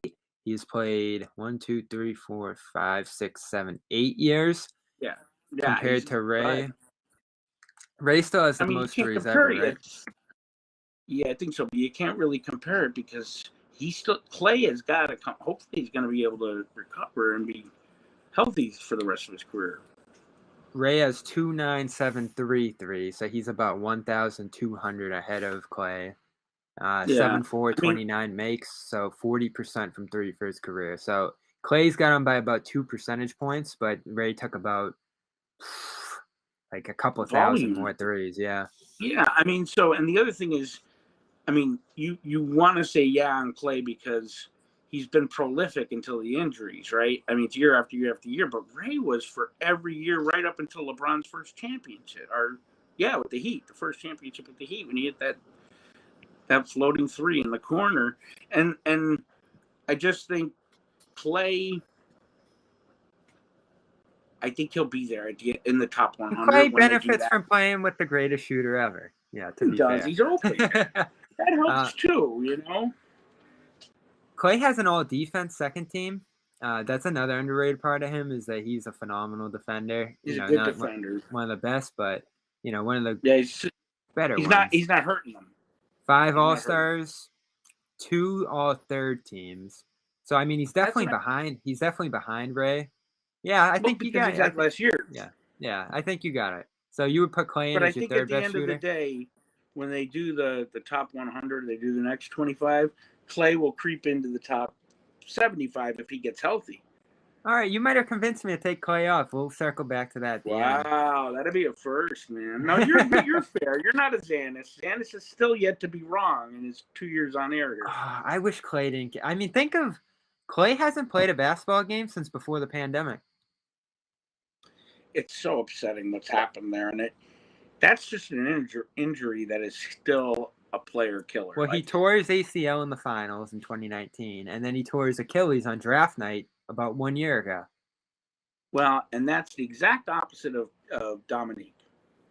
He tore his Achilles, and then a year and a half ago, year and a half later, right after the All-Star break, he tore his ACL. I hope Clay comes back. I don't think it's going to be till 2022. He'll never be the same. Second half of the Not season. Not with a double leg. Max would be a good person to talk about that because he had the knee issues. So you just don't return from that. Not when you have a double like that. Look at Hayward. He'll never be the same. He'll always have nagging injuries now. Yeah, it was like Dominique at the end when you get that Achilles injury, dude. Bird had Achilles and bone spurs. He had an Achilles injury. That Achilles. So we agree. We agree on Kid. Yeah, I think he's got to be there. I mean, I don't know until we get down towards the end because I don't know who has to go. But as of right now, Robert Parish and Dave Cowens is on this list. Was Kid attached to it? Was Kid on your list? He was on my list. Yeah, I mean, I had my top 15. Yeah, he was. So we'll leave him for now. Let's see other locks. We agreed on Bernard King, right? Yep, I was just looking at Bernard. I have Chris Paul on my list. I do too. Chris Paul is. You're shocked. I have Chris Paul on my list. I am shocked. Chris Paul is one of the, let's say, 5 best point guards ever. Is that fair? No, I think it's top 10. Who are you taking out of that top? That's you always when you do these lists. You don't look at who you want on. You look at who you have to remove. Magic. Curry is in my top 5. Magic cannot go. Who? Curry's in my top 5 point guards. I don't know. Do you consider him a traditional point guard? I mean, really? Yeah. He's really a shooting guard. He is a point guard? Because he runs the offense, even if it's through his shooting rather than his passing. Does he call the plays? I don't know. I don't watch enough of them consistently. Well, he gets doubled at half court. He funnels it to Green, who plays the high post, and then they dish out to a shooter from there. Their system's so great. They are a joy to watch. He better not be on your list. He's not. Man, I want to put him though. You know I did. I was going to say, then you're putting there's a couple players you're going to put in. Now, I have Chris Paul, though, real quick. Chris Paul, 4 first teams, 5 second teams, 7 all defense. I don't like him. There's no way he's not there. 4-time led the league in assists, 6 times led the league in steals. And what he just did this year cemented it. He's there. There's no question. He's been the players' union coach. How about Tommy Heinsohn's not on this list? Oh, yeah, we left him. Tommy, Max forgot him. And I was like, man, gee, put him right back on. Heinsohn just missed my list. What? Just missed it. Dude, he won Rookie of the Year over Bill Russell. I'm willing to listen to the only award Bill Russell never won. There's a couple other guys I want to put on still, too. So we agree on King. We agree on Paul. Let's see who else I got on here. I'm on the top. We're starting to get into some of these guys. Would you put Grant? Oh, let's go to Dwight. You Not have Grant Dwight Hill. on I there. would not. No, I took Dwight off when you talked about Rob Williams and the blocks. I had to Just take him because he off. That's blocks. right. I know. We see they cut to that was when Bill Russell was still around the Garden a lot, and him and Tommy in the because once the first round's over, they sit in the stands. So Gorman and Tommy and Bill would sit together, and they'd cut to Bill on that, and he'd be going. Every time that Dwight Howard would block it out of bounds, you'd see him going. Man, though. Always finger. I think so. Dwight, I think probably he's not on Russell Wilt level in the rebounding, but among modern guys, I'd say he's right up there with anybody in terms of rebounders. If he, I agree, but you have to take into consideration that he was absolutely not even neutralized. He was removed from basketball for 4 years because he just was fucked up. Excuse my mouth. Mm-hmm. So how could you there's guys you could get into then that had better careers, were equally as good or nearly. But that peak, though, again, we've given lots of guys on this list benefit of the doubt because of their peak. That 2008 to 2012 stretch there, where they were just like in the thick of it in the East with him running the team. It was MVP. He was just immature, but I guess maybe we have to put him on standby, dude. Because who are you removing? You've got to say who you're removing if you're adding. Do you still have spots left? We are at 20 with him for me. So you have 25 spots. Mm-hmm. So Grant Hill, you would not put? No, I don't. What did he do in the he had a great college career. He was injured. People always do this with Grant Hill, and I want someone just to prove me wrong. Read his numbers. I mean, they're great, but what was it, 4 seasons? Did he have 5 good seasons? 16, 6, and 4. Probably about the same as McGrady. Very similar career to McGrady, frankly. Wait a minute. 16, 6, and 4? Yeah. Yeah, but you said McGrady was 26, 16. No. McGrady was 16. What's his point total? 6. You got me confused. It's breaking up, Bobby. Say it again. McGrady had 19. Hill had 16.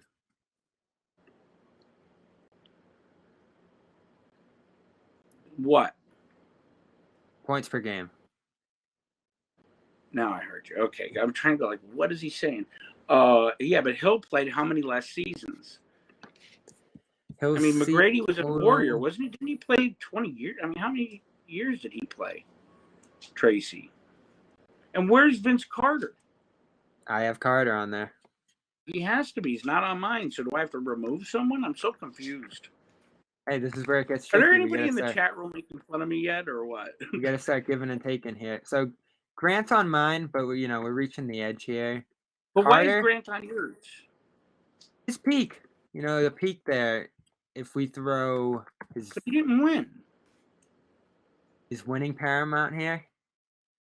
I hate your attitude that winning is not. That's a whole nother show debate. Winning is everything, but in his case, like in Charles Barkley's case or Dominique Wilkins' case, you make an exception because they were so exceptional at what they did that they can't not be there.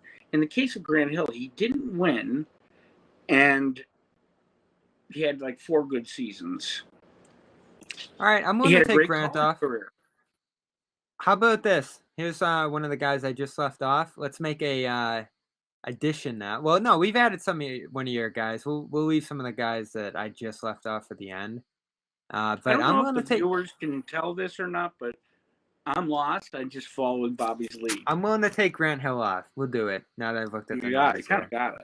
How many people do you have to remove right now? Here's my first subtraction. I haven't removed anybody except him so far. I'm sticking with everybody I got to this point. Vince Carter, we agree on. No, you just removed somebody else. Somebody else I proved you on. I got you right on. You said that I who was it? Hang on. Look. It was Clay? No, Bernard King and Klay Thompson. Bernard King in, Klay Thompson out. I had both in. I'm gonna hang on to Clay for a sec. I'll save him till the end. Oh no! I don't want to take him off because he's that good of a shooter. The efficiency we've seen on his numbers so far. Hold on to all of them. This doesn't become difficult until the very end when you're forced to remove, and I tell you why you can't.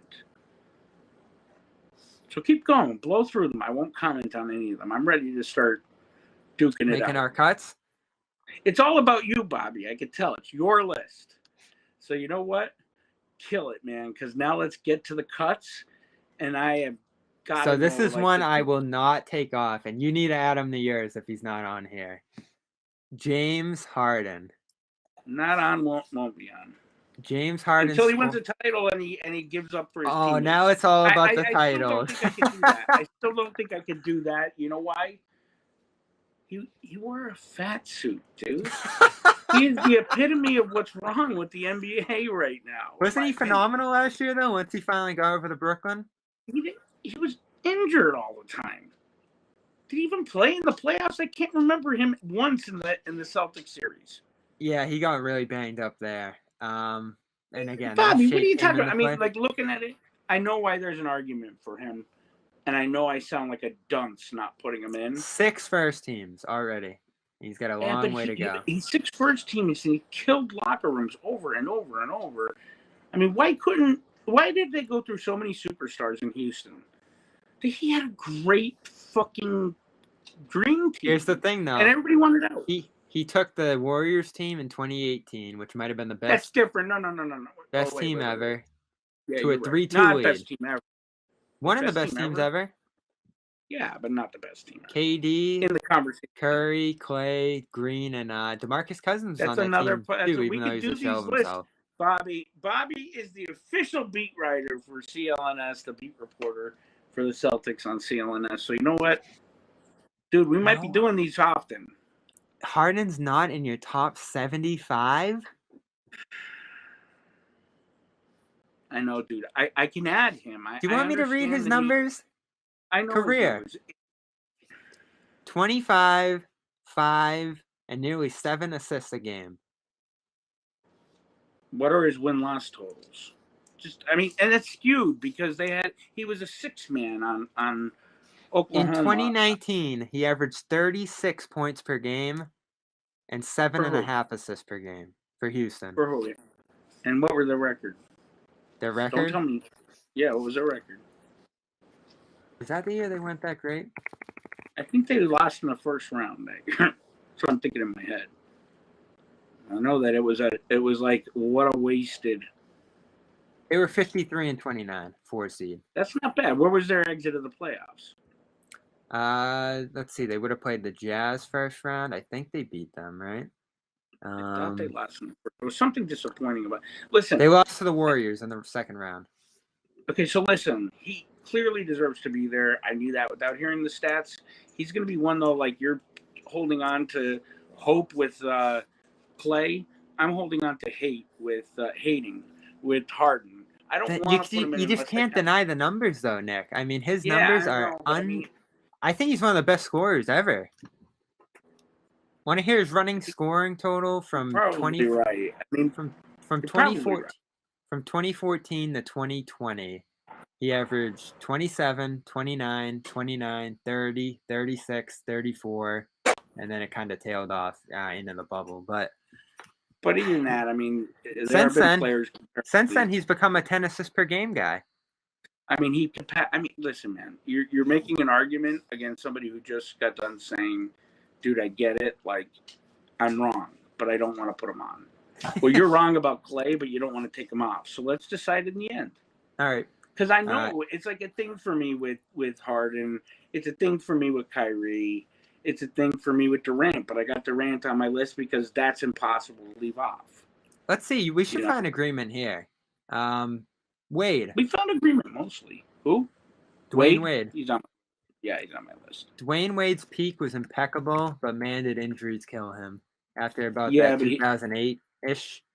2011 was his last great year. 2006, when Shaq was good, they just made each other better, and then Shaq was happy. It just was a nice. I just loved his game. He was kind of like a grittier Kobe. Yeah, I could see that. And he. I liked his game. I liked his game a lot. Yeah, I did. He carried the Heroes finals where LeBron really. Dwayne Wade, for me, I think his biggest accomplishment.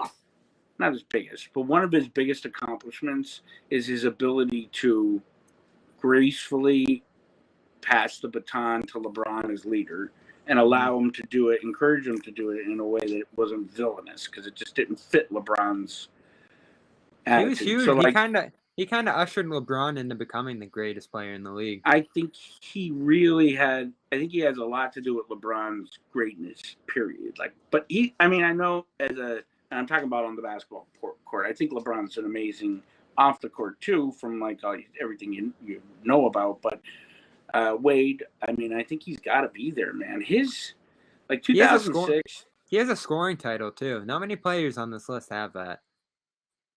A lot of players have that, Bobby, but Wilt Chamberlain has 14. No, he's in the top 10. Down here on the lower portion. Oh, I see what you're saying, the bottom dwellers. Well, we're not doing them in order, remember? Yeah, Wade's career numbers 22, 5, and 5. Not bad. I don't think there's a debate there. Plus, he was clutch. He wanted to win. He wanted to win. Winning meant something.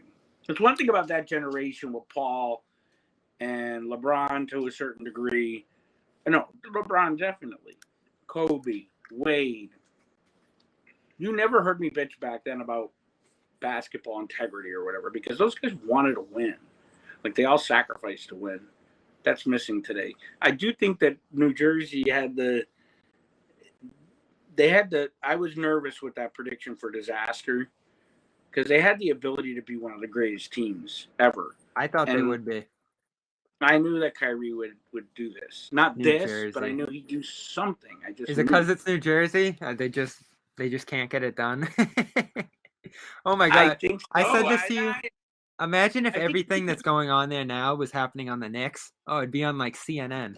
It is on CNN right now, but it is on CNN because of Kyrie. But I don't think that the Knicks have that kind of glow anymore. They do.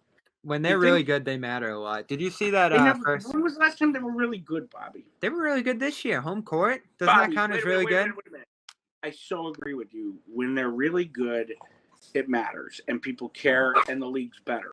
That's just in every sport. New York is necessary. But in basketball, and most people would agree with me, when you really think about it, the New York Knicks are the most overrated franchise in history. Well, they're about to have a big moment in the next few years because that game they played against the Hawks, the pandemic crowds were just coming back. They were actually the first full crowd in sports coming back from the pandemic for that game, and it was so loud. The way it just tore through the TV. How was TD Garden for even preseason? Max was saying it was pretty preseason's been really loud, yeah. Usually it's empty. Was it full? Not empty. Usually it's a half crowd. No, it was about half, and it was really loud still. That's what impressed me. Yeah, people are excited to be back in these stadiums. 3,000 people You were there when 3,000 people sounded like 30,000 people. Booing us off the court. But you know what? That's what they missed all season. This Celtics team, I don't want to get on a tangent here, but I do want to slip this to you. And I want the listeners to hear it if they're not listening live on demand. Because I have gotten known to be a pessimist or a negative person with the NBA, I actually think the Celtics have an opportunity to be very, very, very, very good this year. I do too, but I'm with the nervous. very little I know. You know what it's based on? Ime's ability to pull them together, even if he's the common enemy, and Jason and Jalen, and there's another thing. Jason and Jalen finally getting it that regardless of whether they agree, disagree, it's right or wrong, the media is part of their success and their failure. So stop blaming them for everything. They're just doing what reporting what you're doing or doing their job, which is speculate. So stop listening and reading. You don't read it. Yeah, stop reading it, listening to it, and get off your phone. Do what LeBron used to. Shut the phone off all through the playoffs. I think this year, it got rid of them. There was something about that interview that what Forsberg did for Media Day, I think, for NBC.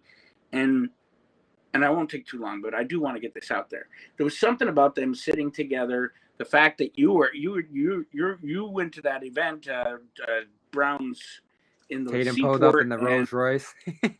dude, remember when we were pumped because Tatum went to Vegas to get drunk and show off his gold medal? Mm-hmm. Like, think about where we were back then. Brown showed and up. where we are now. We're now talking about him bringing his kid to his teammates' opening. That would have been far-fetched this year. Yeah, the optics have been great early on, but we also have vaccine issues, COVID cases already, injuries. Rob's hurt. What was the Vaccine. first issue?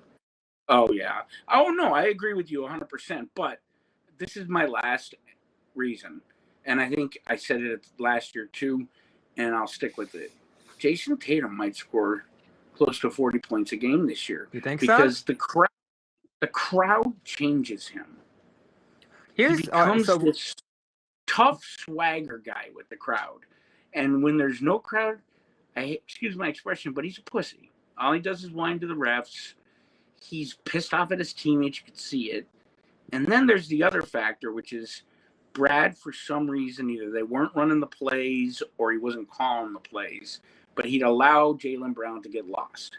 So if you have Tatum scoring 30 points a game and Brown scoring 24, 25, I don't see how you're not in contention. So because you still have everything else. I'm going to make the case as we finish up this list for just about every single great young player in the game today who's making a name for themselves, except Tatum. And this has got to be the year where Tatum really cements himself. Wait a minute, explain that. Well, if you think of the best young players in the game today, Jokic, Doncic, Giannis, Lillard. Well, Lillard's not young anymore. About those names, they're all like Euro is just, and all over the world, basketball. Go ahead. They are all in the running for the 75 best players ever. Tatum at this point, how long's Tatum in the league? 7 or 8, 9, 10, 11? I would put Tatum is his fifth on my season list for the running, with the thought that I am doing what they did with Shaq, projecting his career. I think we're going to do that with quite a few guys here, Luka in particular. But I wouldn't even. I'm not ready for Tatum. I'm not ready for Luka either. I'm not ready for. These guys are going to be amazing. But right now, think about Shaq. He was the most celebrated player to come into the NBA probably since Bird and Magic or Jordan, right? Even Jordan came in. Here's the similarity Luka has to Walton, maybe. Shaq, is that the things he's done over the first couple of seasons, no one's really done before. Like what? Break a backboard? I mean, they did that. What did he do? He was with Orlando. Oh, Doncic, you're saying? Yes. He's the youngest player ever to make multiple All-NBA teams. Right, but Bobby, Shaq, what was he, in his second or third year? He was in the NBA Finals. Went to LA and immediately. Have you looked at LA? In his third year. Have you looked at his team? Listen, he was on the Orlando Magic. He made Penny Hardaway famous. Luka doesn't have a penny.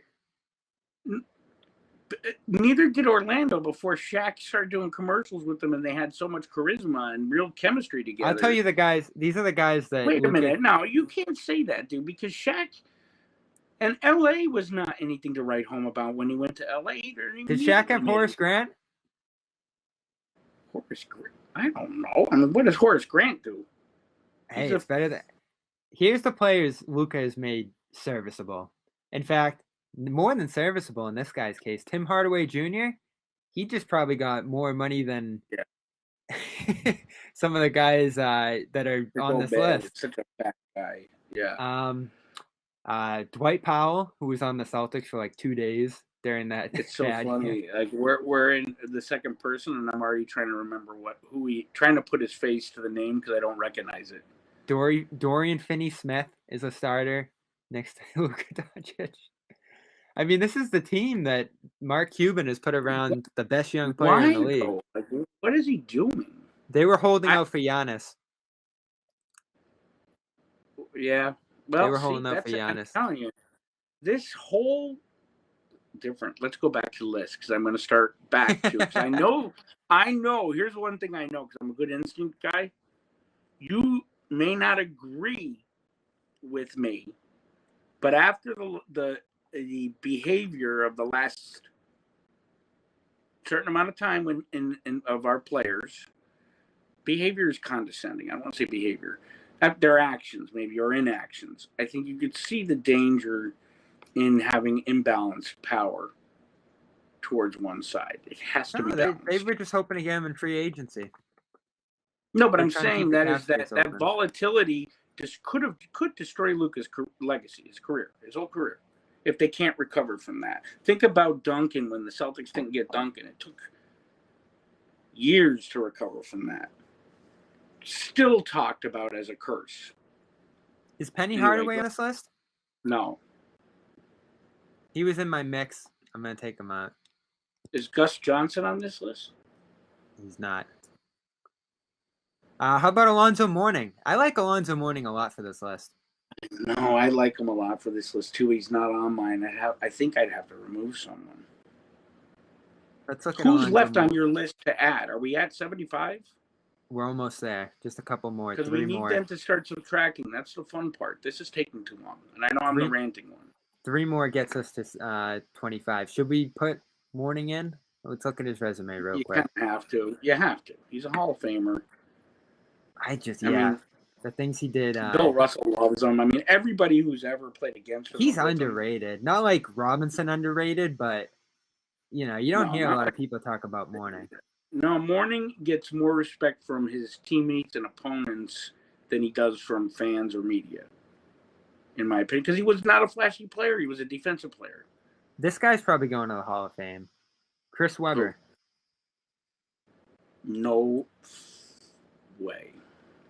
You don't think so? I don't think he should go to the Hall of Fame either. Only reason he wasn't in play to win a championship was wait a minute. Team. And they almost beat them. No, wait. He is going to the Hall of Fame because he was an outstanding college player and part of one of the greatest, Want to hear his career averages? They're probably like 16 and 10, something like that. 20 and 10. Block, 4 assists a game. And he's a journeyman. He never really, I guess those Sacramento teams were kind of good, but they're also. They would have won if the Lakers weren't in the way. They maybe would have won it if the referees weren't fixing games. 2001, he was first team. He led the league. He had to go against. He had to go again. He was only one time first team. How many All-Stars? 5. How many years in the league? He played from 93 to 08. And how many years was he out? I mean, the games played, I don't want to know because we'd have to do too much math, but I know he missed a couple years with pretty big injuries. Like he had short games played. I'm sure. 23 and 04. Yeah, see? 67, 54. Yeah. Not bad, but 54 was low back then. 42, 96, he had 15. Yeah. He had some real low seasons in it. And if you're going to take out Robert Parish and Dave Cowens, you can replace them with Chris Webber. That's what I'm trying. That's where I'm going. This doesn't get like crazy until you start making your crazy deductions. Yeah, and there's some guys. There's some guys who are really good today. I want to add too. So Chris Webber is out. Look at that original 50. Real quick. There's one. How many active players on that? 2? 1. Was Shaq the only active player? Active? Oh, yeah. At that Jordan. Jordan was playing. Jordan was in his last year. And Scotty. Scotty Pippen. So you had 3 current players. Was Ewing playing? 96? Yeah, he played long. He played for Seattle after that. Yeah, he played long. So you have 3 current players in the top 50, but you're going to add 10 to the top 25. I know you are. Oh, I'm going to add so many of the top 25. And you can't. I don't understand how you could do that, but I'll beat you up on them. Don't worry. I know the normal. We agree, I think, on the natural ones. Like Harden is more of a statement of hate. I got one more we'll agree on. Go ahead. Giannis Antetokounmpo. Yeah. Read off those stats you sent to me the other night on him. Which ones? Not so much the stats, the achievements. Oh, my Lord. Almost had 3. Should have had. I mean, Jokic was great last year, but like you could say Giannis. You could say Giannis tied him for it. But you don't count their playoff run and who's the MVP. That's the thing. yeah, Because Giannis, the Bucks struggled a lot this season, didn't they? Until 2019 they hit the MVP. playoffs. They were the 2 Yeah. seed. I mean, they just couldn't get over Brooklyn in the standings. Yeah. Or they were the 3 seed because Philly was up there too. So yeah, Philly had a great season. What a hot mess. Brooklyn was better than them on paper, and then the Bucks All right, go ahead. came in third. But 2019 MVP, 2020 MVP, had an MVP season in 2021, but didn't win it. Just came up short. 3 first teams, 3 in a row the past 3 years. 2 years before that, he was second team. Defensive Player of the Year, 3 all defensive first teams. I think he was in the top 3 of voting. I'll say this about him too. He's the only superstar in the league playing the best defense in the league. By far. And name off his games played each year. A little low the last 2 years, although the seasons were low. They played 72, right? So it was right. And 61. the year before they didn't even play 8. The COVID year in the bubble, they only played like 5 regular season games, if that, before they went into I think they got to 72. Yeah, those teams got to 72. No, the bubble year they didn't go to 72, did they? The teams that made the bubble, yeah. So 61 out of 72 last year, 63 out of 72 the year before that, 72 out of 82 the year before that, 75, 80, 80, 81, 77. That's what I mean. So I'm remembering his early career, but the point I think is, even in today's NBA, missing 60 games 10 years and 8 years into your career is almost a given. Or not missing, only playing in 60 games. Like this load management bullshit, that's what they all do, man. So last 4 seasons, he averaged 12 rebounds a game, 28 points a game. Hey, he might be in the top 10 already if you're ranking them. Those numbers are sickening. 55% from the field. And he does it in a non-annoying way. Like, he's kind of, like, cool about it, and he's a legacy player. And, I mean, if character, and it doesn't, I guess, but if character has anything to do with additions to this list, he's certainly at the top. I just love his character. His playoff run this year, 30 points per game, 13 rebounds per game, 5 assists per game. Dude, why are we talking about that? Why are we spending so much time talking about? I'm just still giddy about this run. No. The train wreck in Brooklyn, instead of talking about what is a legend in the making. Right? I put this out there quietly. I mean, I haven't made a big scene of it yet, but be quiet about it. No, I'm just kidding. I don't know what you're saying. I think the Bucks are gonna win again this year. I think they could, dude. I really do.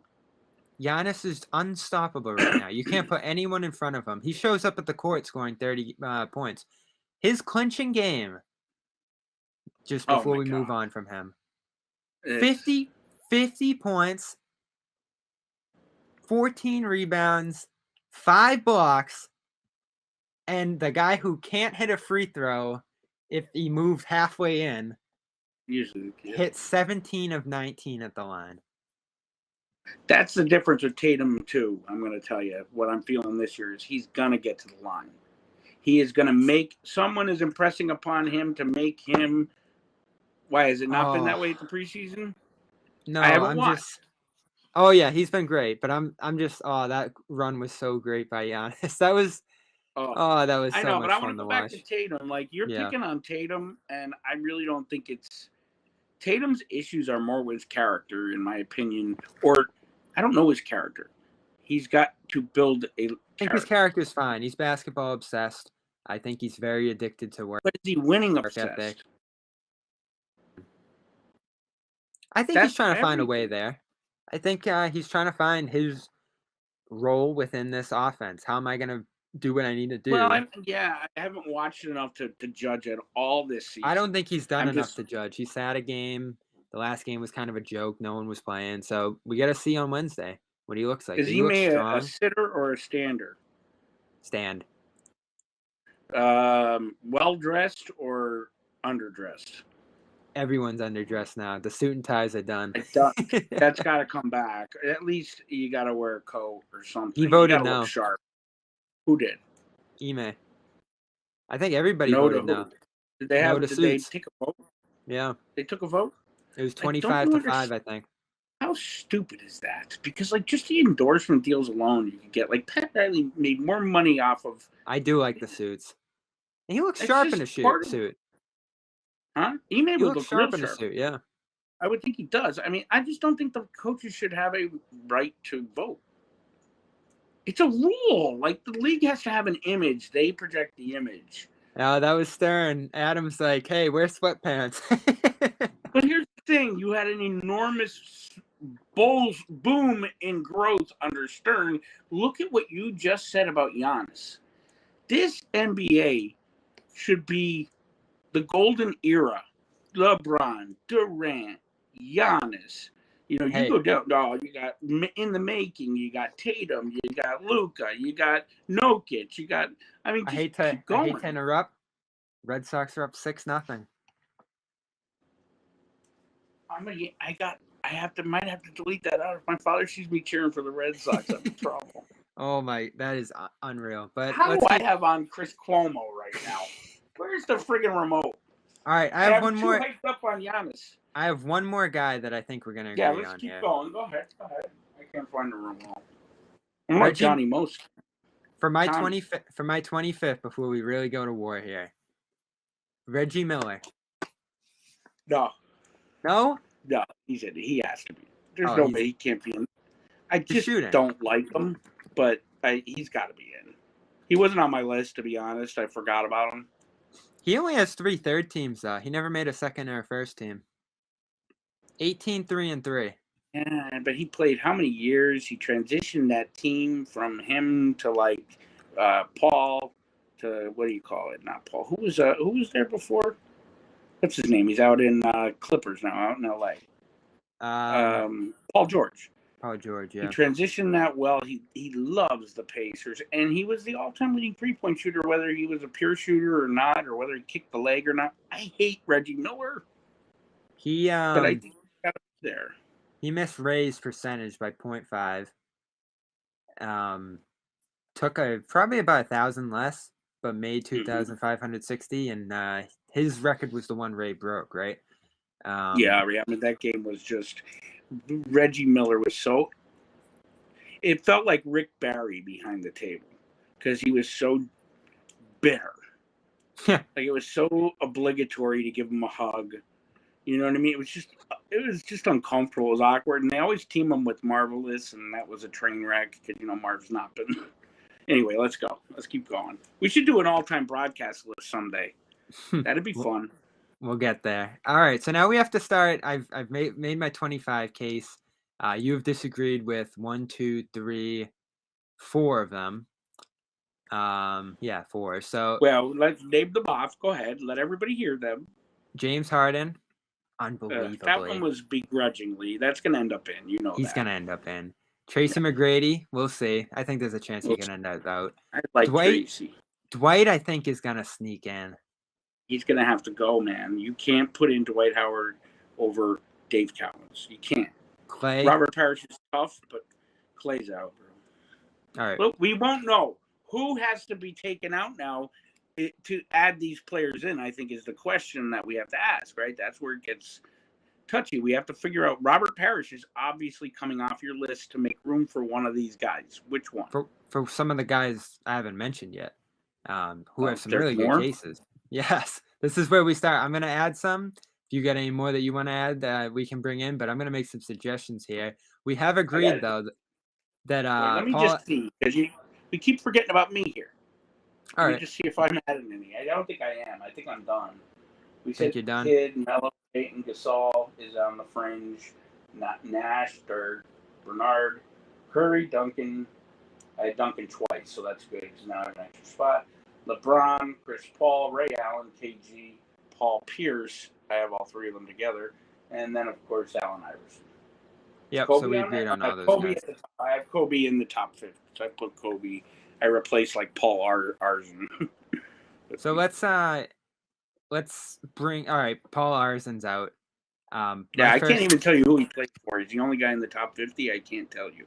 So my first suggestion to replace him, let me bring one that's really good that you're going to like. Wait, you got to define how many slots you have to bring these players in for. Because we got to know who's coming in. You know what I mean? I feel like we're well over 75. 10, 11, 12, 13. I replaced 14 guys.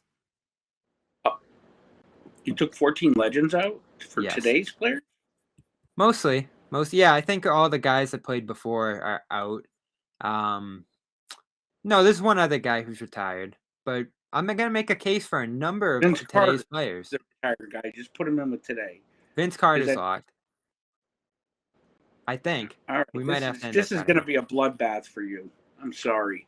All right. And I don't even have anything to Google. Let's do it. Let's start with the guy who just has the numbers. The numbers that are so hard to deny. Russell Westbrook. Who are you removing? Let's go with Arizona. Yeah, put him in. Russell Westbrook, 23, 8, and 7 in his career. I'd rather put, I don't care about his numbers because he got fed assists. He got fed. They gave him the ball. Oscar Robertson did it for real. They fed him the ball. But he did it in 5 different seasons. But 4 different they seasons. Don't win. It doesn't make his teammates better. Listen, I'm not a fan of him. I just think his resume is in it. He has an MVP. But I've never seen any player average a triple-double and not make their teammates better. And usually you can't tell until they start feeding him so he could give out assists. I haven't watched him in so long. He's so rude to the media. He was really good last year. He made that Wizards team much better. Whatever. I mean, fine. That's great. But they weren't good. Were they good? That knee injury he got, I forget what year, really knocked him off what he was before. But before, he might have been the most athletic player. Ego knocked him off. You know what? He's too busy out there putting movies in or putting in reality shows. That locker room, he is the reason why I think it's not going to work in LA. Because I think It'll work in the regular season. He just can't shoot. I don't think it's a killer. No, his shooting is horrible. It is, but him and LeBron, everybody says LeBron doesn't want to have the ball in his hands. He doesn't want to be a point forward, right? Yes, he does. They play best when any team is going to play better when LeBron has the ability to score or facilitate. In Russ's case, he has to have the ball in his hands. And he sucks the life out of the room. I just hate that argument. How many players could put up, in his MVP year, 30, 10, and 10 if they tried? You can say, they fed it to him, they got out of his way on the rebounds. He had to have the ability to do that. His vision's impeccable. 2017 Thunder. And on top of that, that was his first triple-double average, right? Yep. Yeah. That year they fed him to the point where they were 47 and 35. Yeah, they were bad. And they weren't bad, but they were average. And they probably were a first-round bounce. Their finish was a first-round bounce, so the Rockets. Yep. I mean, the Rockets team that he ended up going to and not improving. I mean, where does that come into play? I do know that 19 season where was it 19? No, 17 when he averaged a triple-double? Yep. That season, I remember being at the Garden and John texted me and Jimmy just being furious about Westbrook, who was playing on another team on TV, right? He was home. And then because it was constant. Everybody was saying that. I think it's hard with those numbers. His passing makes his teams better. His horrible shooting and sometimes his horrendous decision making, especially in crunch time. Yes. That kills them. But he's gonna get them there. He's one of the best regular season players of this era. He has to be able to share the court and the locker room and the camera with LeBron. That's all. Come really playoff time. In the regular season, they're going to win 1 million games. They're going to be injured in load management all season. Yes, but when LeBron's sitting, it'll be Westbrook scoring 30, 10, and 10. And when Westbrook's sitting, it'll be LeBron 27, 9, and 9. And when Westbrook is scoring 30, 10, and 10, they're going to have a below 500 average or, win-loss total. And they're going to be a play-in team again. Because they're going to have injury after injury. I hope I'm... Playing? I hope I'm wrong. Playing's a bit of a stretch. I hope the play. The West isn't that great this year. No, West. It's almost things are cyclical in basketball. The East is great again. You know what that means? Like what Kevin McHale said, right? Cyclical. The East is really good this year. Everybody went out east. They avoided LeBron. The West is boring, and LeBron's going to end up not playing in 50. That's a big problem for the NBA. Speaking of the big men, the top 2 MVP, or the top 3, because Giannis is a big man. Top 3 MVP candidates last year. Big men. See? Different kind of big men. They face up, they shoot, but now. Yeah. But all it takes is a Kareem to come into the league with the skyhook to change everything. He may, but this Kareem is going to be able to shoot threes too. Yeah. He's going to be able to dribble, but he's going to have that back to the basket game. And every player, as they get older, LeBron is a good point in case. They always used to go down south and play with Hakeem and learn how to play with their back to the basket. As they get older, they play with their back to the basket more. Jordan did. Kobe did, so you see a fadeaway game, a mid-range game more so. And that's going to be, look at Tatum is being encouraged to pull his game in. Can you believe that? We just dealt with a decade of your taco, please shoot threes. I mean, I can't wait for this year. I'm actually starting to get excited that these guys might actually play tough. I think they will. Can I make another recommendation that I think you'll like more?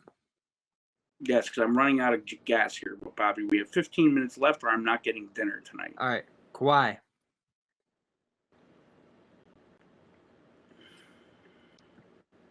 Who are you removing? Dave Bing. Oh, Dave Bing. Yeah, I'll take that. Kawhi is in. You are so pumped. I love Kawhi. He won a championship for the Raptors. Never met a player that won a championship and then left in free agency not to defend the title. And as you are a Raptors cheerleader, that should upset you. It did. But it didn't upset Raptors fans. There. I mean, fans. It was their first title ever. How could they be mad? Because he left.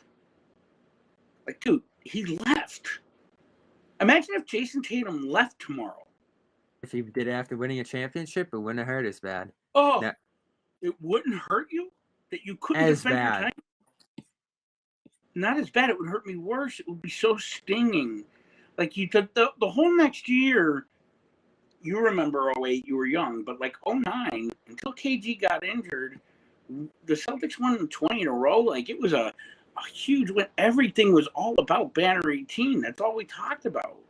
So if we got Banner 18 and then couldn't talk about 19 the next year because our superstar left and made us a bottom dweller, I'd be furious. It's not like Tom Brady who gave them 20 years and a GOAT, run of everything. He gave them, made them a dynasty. All right, let's speed this up and get you off to dinner. Yep. Anthony Davis. No, definitely not. Is not on the list. I don't care who you remove. I don't think there's anybody on that list I'd remove for a man that spends majority of his time injured. Tinfoil. Who are you removing? Let's go with.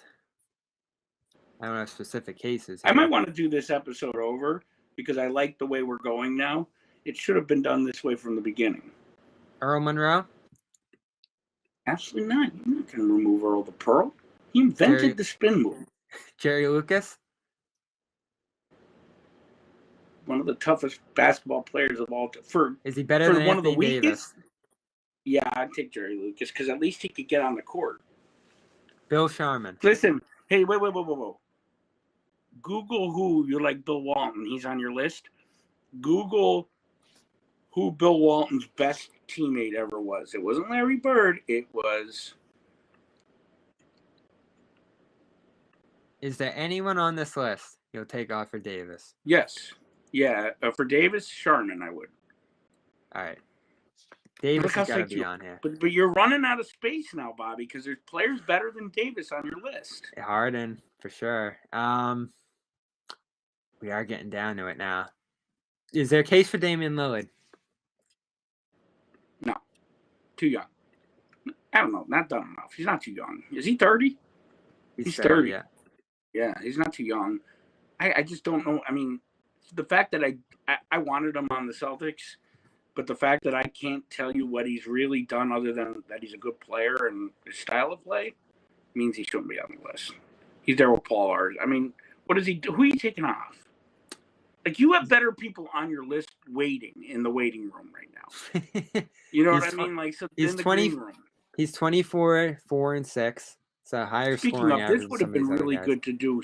Speaking of this would have been really good to do in like Spaces or in Spotify, because then we do the list, and you let people come on and like green room to have interaction with because it's such polarizing topic, 37% from three, not up there with the greats from three, Lillard, but he isn't that up. Dude. He isn't that. You have better players behind you. All right, we'll leave him. Yeah. Anyone else compelling here? Derrick Rose is a little compelling to me.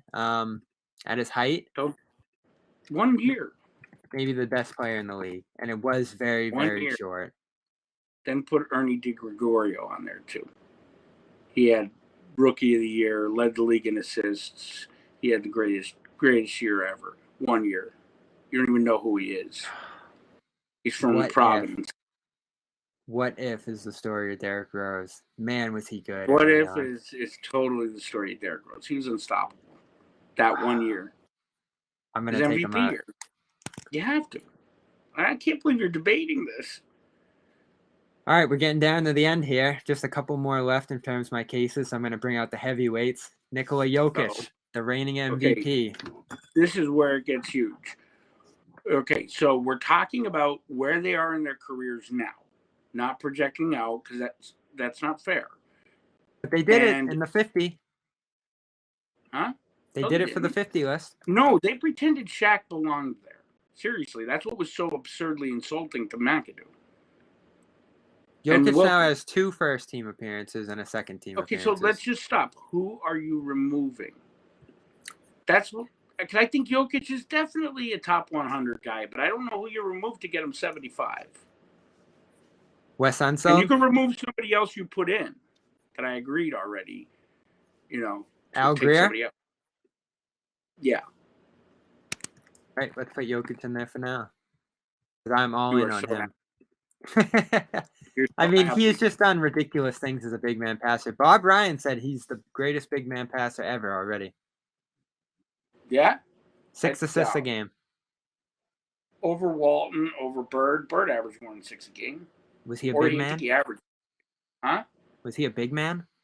Bird? Yeah. Power forward. I mean, he really was. We were talking centers. How tall is he? Yeah. He's 7 feet. The only other one he could go, who you could put him against is Wilt, who led the league in assists on purpose, or Walton. We took Walton off the list. Huh? I can't. There is a player I like more than Jokic, but man, has he been hurt, so you might not be able to make this. Joel Embiid. I have wrestled with Joel Embiid in my head all day. All day. He's a tough man. Has he been a monster? If he just would get in shape too, because he's always out of gas by the fourth quarter, it seems like. He should have been the MVP last year. I mean, if he didn't get hurt, he would have been. 28, 10, 3 assists a game. Who are you removing? You can't remove Walton, or not Walton. You can't remove Parish or Cowens for Embiid. Can I remove Billy Cunningham? Yeah, but I don't know who's left in your green room right now. That all makes a difference. I have one more big case that I'm really pushing, and it's Luka. Can we get someone out of there for Luka? It's so early. But let me read. Luka's in his 3rd year, dude. You can't. He's in his 4th. They're coming in his 4th. Okay, so you're putting him at the equivalence of Shaq for that colossal error. You're leaving somebody. You're leaving somebody out that like an equivalent of Dominique Wilkins and Bob Mcadoo to put in a 3-year player who's probably going to have a great career, but they may always suck. But think of his production these first 3 years. 21, 28, 27 those scoring averages. He rebounds. There's nobody else on the team, though, Bobby. He's playing one-on-one. He has LeBron numbers through 3 years. But Bobby, he's the only option. You just named his starting five. I don't recognize any of them. Porzingis. Yeah, I mean, yeah, the stats are inflated Porzingis never slightly, plays. but he averages 7 assists a game Dude, with I those know. bums. I get it. But he's also has to be the focal point of everything in order for them to even, I don't know what you call, win any games. I mean, like, listen, like, that's like, They're a 4 or 5 seed each of the last 2 years. What? They were either the 4 or 5 seed each of the last 2 years. How bad is the West? Dallas was? That's how good he is. But no, you're guessing. Go pull that up. They were the 4th or the 5 seed? Yeah, because they played the Clippers in those, or maybe 2 years ago they were the one of the lower seeds, but not a home court advantage seed. They were the 7 seed in 2020. Okay. And last year they were the 5 seed. That's not bad. What was their win-loss last year? 42-30. The Lakers were absent. The West, they were better than the Lakers. Oh no, they were tied with the Lakers. Yeah, I mean that's not bad, but still you can't. You would have to remove 11. Like, you'd have to remove. I still am trying to figure out who you're removing. Parish, Dave DeBusschere? Can we bring him out? No, I already took DeBusschere out. I don't know if that matters because I don't know if my list matters, but I took DeBusschere out for Kobe. Or Kobe. Well, Kobe's in that firm first 25. We're on the edges now. I had to remove people from my list to put them in. Oh, yeah. All right, I'm going to squeeze Luke in there since you removed him too for now. We might have to adjust that going back and circling back. I love Luka. We are very close to the end of the addition ideas that I have here. I have 2 left. Man, you're going to hate this one. Okay, so this is what I've been waiting for. These are now, so the listeners and the viewers know, this is casual what we're doing here because we're going to break these into mini vignettes for each player where there's enough go around, or at least maybe, players groups of 10. I just talked to Amit about that, so he's going to timestamp them, Bobby. Yeah. But basically, we need a drum roll in post. This is the moment we've all been waiting for. Who Bobby Manning is removing 2 of the greatest big men of all time for? Oh no! Who just happened to be? Oh, you make it sound so bad now. Who just happened to be on the team that he growing up now? This is so perfect. This is so perfect. Because guess who I'm going to say? You're not going to stump me because the answer's no. You could fight me, though. This has been a massacre so far. I think I have. This is so perfect. Get ready for what I'm about to say. Nick's head is going to go nuclear. I'll go Tommy. I removed, now, not officially because I took some guys out, like Clay, and Clay will probably be out. And, I removed Grant Hill. I removed a couple other guys. Yeah. You can't have 200 guys, Bobby. Clay's got to be out. I removed a handful. 2. I removed a handful of guys already. For the last 2 recommendations, for Dave Collins, for Robert Parish. I hope you looked up your numbers here. Not even numbers, your story. Kyrie Irving. No. I knew that was one. I was prepared for it. Who you would choose? First of all, you make your case. Now, you have to make the case, though, as to we know Kyrie's skill level is, I just called him the most skilled Celtic ever. Mm-hmm. But he's got a championship that he won. I don't care about that because these guys have well more than he does, and we're contending teams every single year of their career, just about. So which one are you removing for Kyrie? We have to pinpoint this now. For now, I guess it's one of those 2, but there's a handful. I removed Nate Thurman. Which one? No, you can't. You will have 120 players, Bobby. You just keep rattling in these players and not. We have to. No, I've removed some of those guys that I recommended. Yeah, but you have to know how many in order for us to. It has to match up. I had all these. I had all these guys. Now I still have everybody that you have in there. We had Dolph Shays out. I still have Lenny Wilkins, Wes Unseld, Nate Thurman, Robert Parish. Earl Oh, so you Monroe, didn't. Jerry Lucas. Not yet.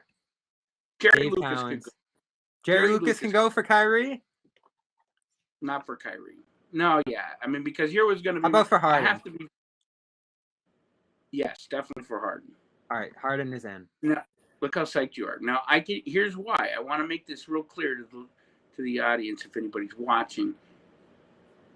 Bobby, I don't know. I think you know this after all these years. I'm very fair and reasonable. Like, I'll admit when I'm wrong, right? For the most part, I'm not one of those guys who just insists until the end of time, or I'll just say you're not going to convince me, right? So I'll say, listen, man, I agree with you on Harden, right? Mm-hmm. And I'll say to you, my criteria is if you're starting a team tomorrow, are you going to pick Kyrie Irving or Robert Parish? I'm picking Robert Parish or Dave Cowens, but I'm not picking Jerry Lucas. So you could put Harden in and take Lucas out. I have one more recommendation. Kyrie, and I we'll gave see. you the guy. I was like, you can take Lucas out. I'm not gonna cry if Kyrie doesn't make it, but man, you got these two attributes with him: best dribbler ever, best finisher ever. Man, and he's not the best finisher. Those are two big attributes. Max would agree with you, but I disagree. I don't think he's the best finisher ever, and I question if he's the best dribbler ever. Because I never saw best dribbler ever. Remember that split move he did in his second game with the Celtics where he split the two guys and just like squeezed between them sideways? Have you seen him do how many yo-yos he does, which are travels, but they're beautiful. He pulled the chair out from Curry. Man, did he dominate Curry. Do you know who created all these names? Pull the chair out, the air ball, the yo-yo, the slam dunk. You know who? Who? Chick Hearn. For the Lakers, the Johnny Most's alter ego, the Lakers play-by-play. We've talked about I mean, Kyrie really is such a tragedy in many ways because man was the skill set there. Tragic story. I'd love to put him in, but even through it all, when he got on the court last year and actually showed up, 27, 6, 5, shot 50, 40, 90. He was ridiculous last year.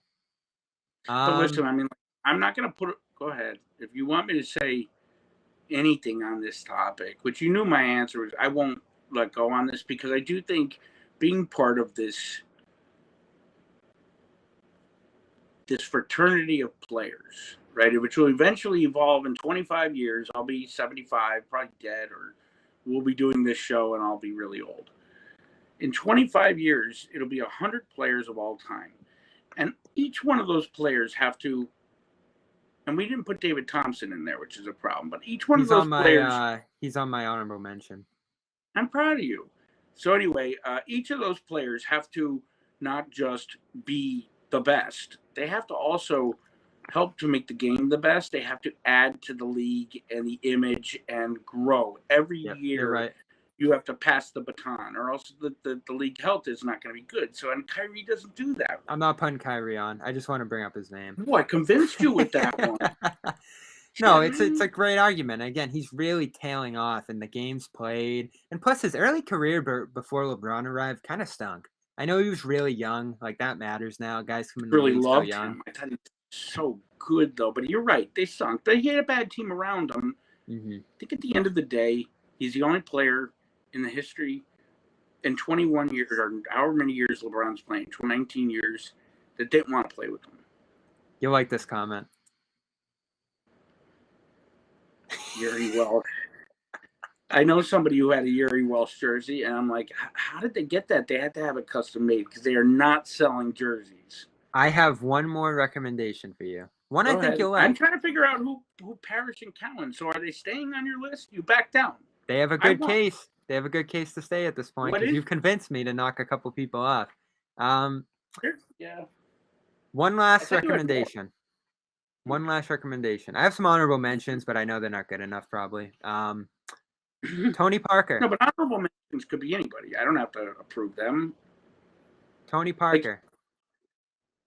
I've thought about Parker and Ginobili. Again, I don't know who you'd remove. I mean, I don't know who you'd remove. I mean, DJ? Like, is DJ in there? Yeah, he's in there. DJ's not on my list. He's honorable mention. Dennis Johnson. He needs to be. Tony Parker's not even in the discussion. Then we got to talk about DJ for a moment. You think DJ's better than Parker? Yeah. Oh yeah. All right. So we will I cut think, Parker. and I think, yeah, Parker and I'm was going to good, tell you though. why, Bobby. Because Dennis Johnson was a superstar before he came to Boston. He took a diminished role. He had already won a championship. He was a Finals MVP. He was all defense. He was an all-star, prolific, and Seattle was just him, Gus, and Sigma. Like, these guys built a really good franchise out there that won championships, you know? So by the time Dennis got to Boston, he was ready to be what the Celtics needed him to be. Kind of like Tiny. He's on your list, right, Tiny? Tiny's the first one out. We can make a case. No, there's no case. He was MVP and led the league in assists. All right, who we taking out? Wait a minute. He led the league in scoring and assists in the same year. If you take out Westbrook, if you're going to put Westbrook in, No, I mean someone from the original list. Yeah. Westbrook's not on here yet, I don't think. Yeah, did we end up putting him in? I would take out Drexler, DeBusschere, we already took out. How about Wait a minute, is Spencer Haywood on here? No. He's got to go in too. Is Earl Monroe surviving? What? Is Earl Monroe surviving?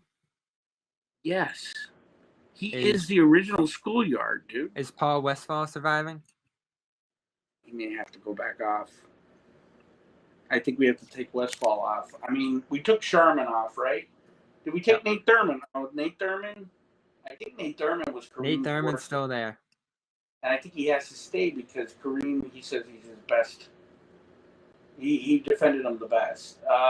Wes Unseld's still there. Lenny Wilkins. So was too good, Lenny Wilkins. I'd take Wilkins off, but I mean, that would be a sin years ago. I guess you could take Wilkins off. You could take DeBusschere off. Dave DeBusschere. Do you know who he played for? Who? The Knicks. So wait, you is Billy Cunningham surviving? No, we already took Billy. Yeah, we did. We took Billy Cunningham off. This is when it gets fun. We took Dave Bing off. Mm-hmm. I'm kind of sticking around Pippen, Clyde. We currently have 1, 2, 3 spots to still add guys in. And we can take, right now we have Jokic, Luka, Embiid, Collins and Parish are still there. Earl Monroe's still there. Yeah. Tiny is in. Tiny is in. Davis is in. We have 3 open spots right now, and we can remove any one of these guys. Spencer Haywood has to be in there. So who do I have to remove? We can put in Haywood. There's an open spot. All right, put him in. Dude, and the Big E can't go anywhere. Just Google his career numbers. Who?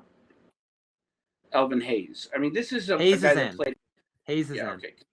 All right, so here's who we're still considering. Klay Thompson. At this point, can we make a case? We can make a case. I don't know who would we have to remove. We have 2 open spots right now. Oh, then I would. Who else is up against Klay? Lillard, Dwight, Westbrook. I think Klay can stay. Westbrook, we're not putting in. I like Westbrook more than Klay.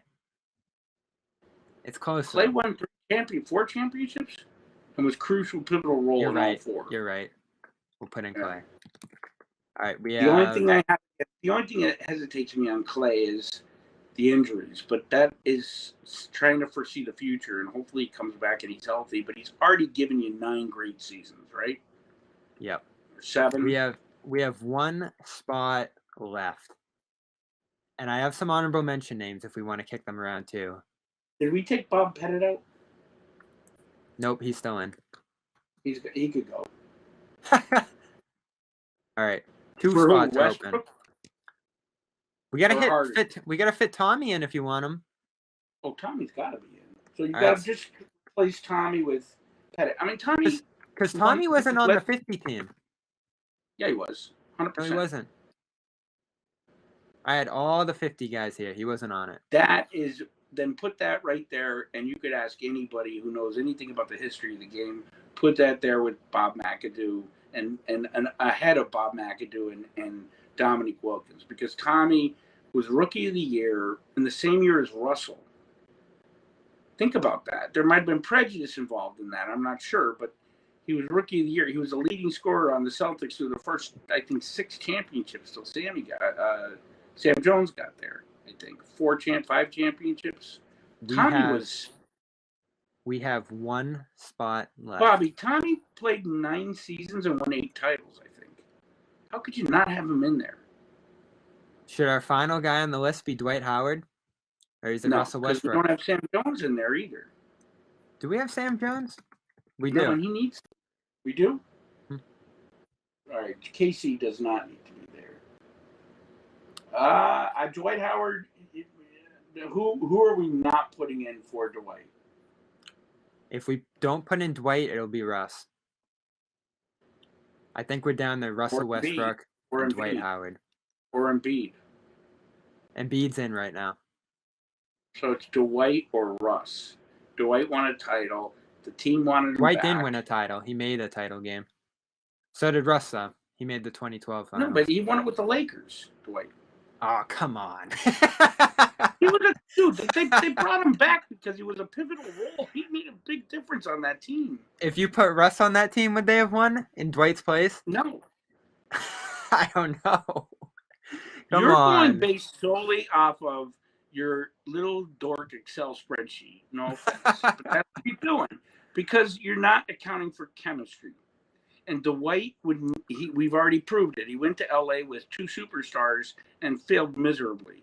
He was ready to accept the role now because he wanted to win, and he was the difference maker. One of them. We're going to leave Russell Westbrook out of the top.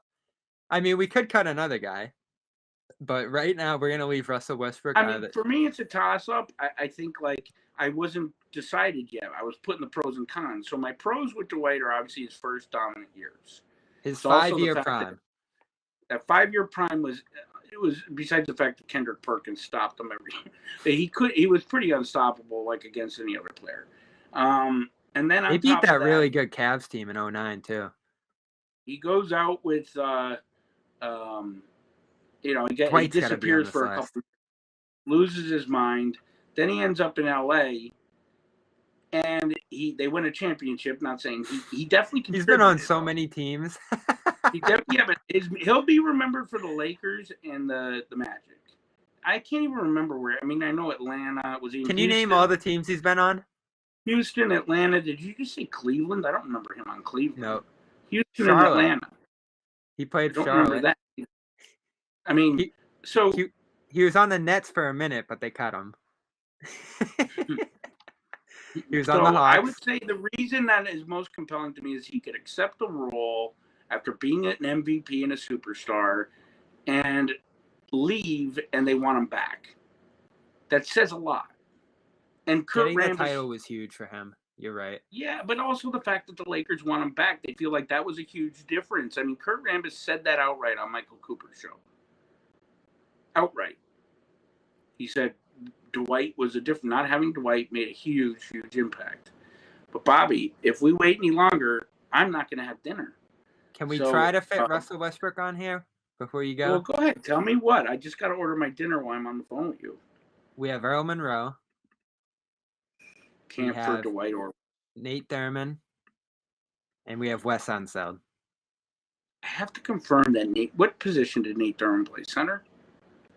I mean, none of these guys have stats that would stack up to Russ.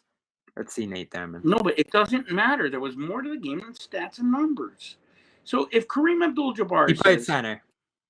Yeah, and he said Kareem said what years did he play? 63 to 77. Yeah, and Kareem is on record with an easy Google search of who was Kareem's toughest defender. He always says Nate Thurman. Wes Unseld? He won a championship. Earl Monroe? You could say, yeah.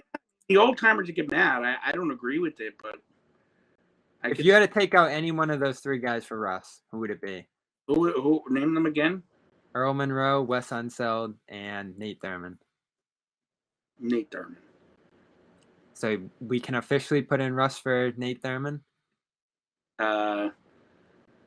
Come on. I think if you say it, you can go to dinner. Yeah. So there it is. It took us 2 hours, but we have named the 75 greatest players ever.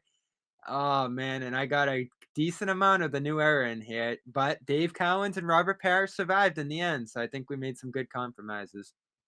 I think we need to do some sort of a poll on if Robert Parish would not be on there, people's top 75. And then the other thing to do is, like, let's do a poll on, I don't know, like, how shocked everyone is that I let all these newbies on. I let a lot of newbies on. I would say I did. Don't you think I let a lot of current players on? I hate to say it. There's one more guy we got to squeeze in. If you really want him on. I mean, this is one of your guys. Dennis Johnson. I said DJ. We just did it. We did Where are DJ. Where are we going to fit Johnson in? We already did it. We took out somebody. I can't remember who. You're the one keeping track there, but we took somebody out. DJ I brought up. We have Hayward. Remember I was saying about Seattle and all that? We have Hayward. We have Clay. We have Embiid, Luka, Jokic, Harden. Earl Monroe's still in there. Parish is still in there. Tommy is in. Tiny is in. Davis, Russ, Wes Unseld, Dwight. Get Davis out of that list. Dennis Johnson's going in over Davis? We want to get this right. I guarantee I will give you $100, Nick, if they announce this list over the next 3 days and Davis is not on it. I guarantee he'll be on it. I'm not taking that bet, dude. They look at what they butchered the top 50, and they're worse now. If they let Adam Silver pick this list, there'll be nobody before LeBron on it. He's going against. I'm not gonna let you take Davis off, ready? Because I gotta make the case for him. I didn't make a strong one. Dude, how many? Go through his years in the league. How many he's played? I mean, what he did, and just he has 4 all-first teams, 2 defensive first. How many games did he play, and what was their record? Oh, they were bad in New Orleans, but they did make a second round the year they had DeMarcus. Yeah, the one year it was that was why. But let's look at his games played, please. You want to take out Robert Parish? He's played the most games in NBA history for a soft Sherman towel. 64, 67, 68, 61, 75, 75, 56, 62, 36. It's not horrible. Not that bad. I thought it was way worse. His career average is 24, 10, and 2.3 blocks per game. Are those? I have to. Sorry, people. I have to get up while we do this. Were those? So those games played. You're saying? Nick, let me just ask you this. You're Jimmy rigging those because he didn't play for a year with New Orleans. He sat out. He was a holdout. They made him come back. The league wouldn't let him sit out. But I just can't. You have all these guys who are going to denigrate the game. If I asked you right now, you're GM Nick, you're about to start your own franchise, and you can start. Mm-hmm. I'm either going to give you Dennis Johnson, or I'm going to give you Anthony Davis. Dennis Johnson. What? Oh, you're going to be fired within 3 years. We got to settle this. Is there anywhere else we can put Davis in here? Can we put Davis over Wes Unseld? I think we could continue that discussion on the next episode of this because no, we got to finalize. You could make a tweet out there and make fun of me, and everyone on Twitter who thinks the league started with Anthony Davis. Can we put Davis over Spencer Haywood? No. Look at Spencer's numbers, dude. You're only looking at your players' numbers. Look at these. Please, you wanted Alvin Hayes off. Look at his numbers. Please. I didn't want Alvin Hayes off. He's top 10. Yes, you did. Now he's 11. Huh? He was top 10. Now he's 11 in scoring. Oh, Spencer Haywood's numbers are pretty good. Are you fucking kidding me? He's one of the best of all time. All right. Like he's prolifically seen as that. I'm gonna ask you one more time. Well, can we put Davis over Russ? Oh yeah. No. Yeah, he won. Yeah. I'm willing to do that. If that's really where you want to compromise, I'm willing to do that, but I'm not joking about Dennis Johnson. I really would pick DJ over. But see, that you're always starting a team with the big man, so that's tough. But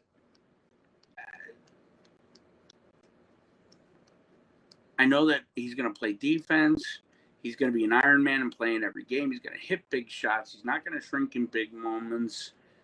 He's not going to be injured every other game. I hate leaving Russ off this list. Can we put Russ over Dwight? You can do whatever you want, but I don't endorse it. I don't know if I do either. I think That's this is where we stand. Dwight has been a debatable topic for the Hall of Fame. So think about how much that makes this debatable. You know what I mean? Because people are like, you can't not with Dwight, but it pains me to put him in there. But he's got to be in there because he was Defensive Player of the Year one year. He was MVP. Took his team to the finals. A mediocre team. They were okay. They weren't amazing. I'm going to try one more time before we leave. He beat LeBron, the 62 and 20 LeBron. Go ahead. Can we put Russ in over Earl Monroe? No. I don't know. Yeah, we could do that. No, wait. There's got to be somebody better than Earl. I know you're so persistent. I know you won't stop. I just looked at Earl's numbers. Yeah. He did win a championship though, didn't he? Yeah, he won a championship with New York. He was with the Wizards and the Knicks.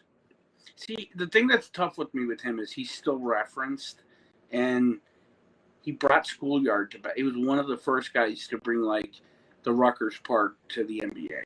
So that smooth, what are his numbers like? I can't remember. 18 points a game. In the teens. Yeah. And 3 rebounds, 4 assists. Yeah. But he was just part of that crew. I think we could find somebody better to remove.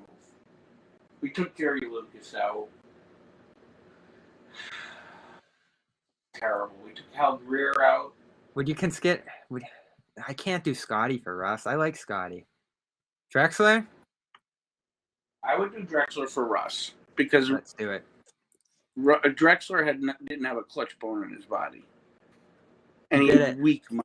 Jordan and Bird just beat the shit out of him all the time. I can't believe we did it, but we did it. We agree. We've put together the 75 greatest players ever. I'm gonna put it on a list.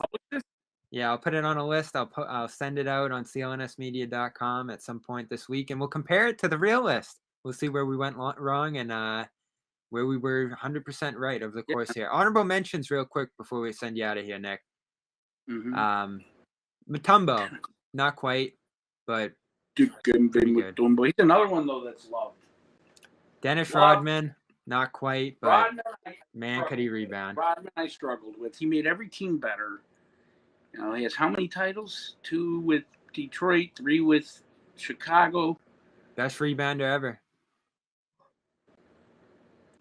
Maybe. But he's not quite on that list. I love Green. The best rebounder ever. There was less shots taken than there was in Russell's era and Chamberlain. So just by the numbers, you'd have to think Rodman was a better rebounder.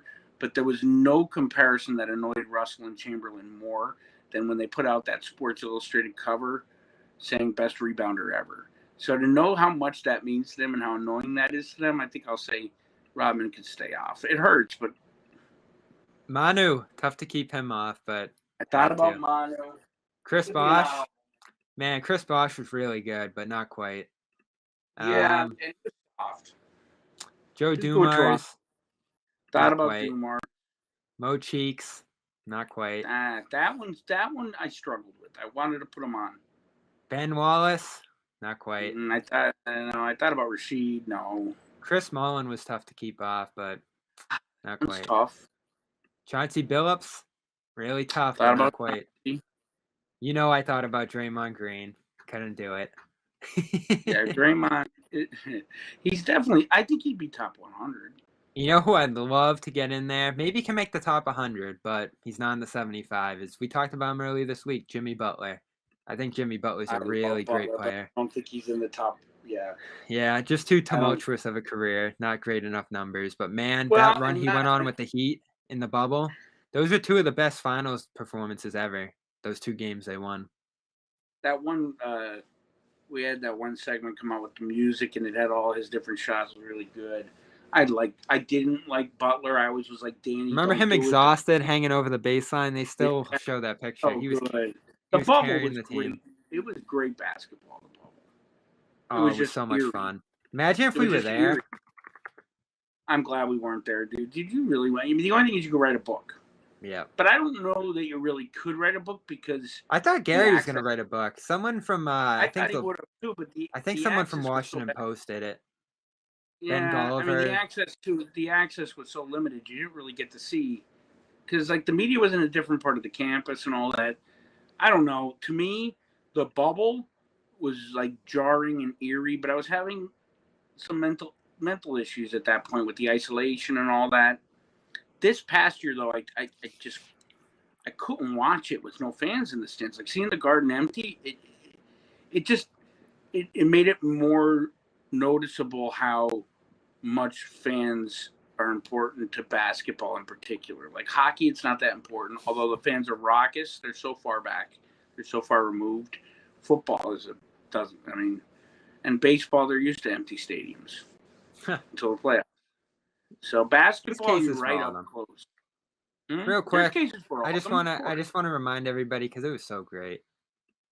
40 points, 13 assists, 11 rebounds in a game 3 win in the finals, and then game 5 with the series on the line, 35, 11 assists, 12 rebounds, 5 steals. Jimmy Butler.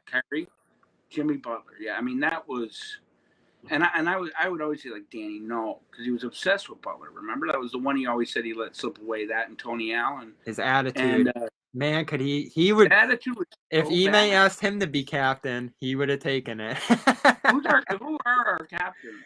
I don't think they're gonna do it. We'll see. They're not excited about it. But they made a big deal about it. Now they have to do something. The coach made a big deal, and then Brown said, "Oh, it should be Al." And then Smart said, "Captains don't matter." And then Tatum said, "Yeah, he's right. Captains don't matter." No, well, listen. Tatum's looking for any reason not to answer the question. Al probably could be a case for captain. And Marcus, I love him to death, but he's just bitter because he's not up for being the captain because he wants to be the captain. Captain's important, I think.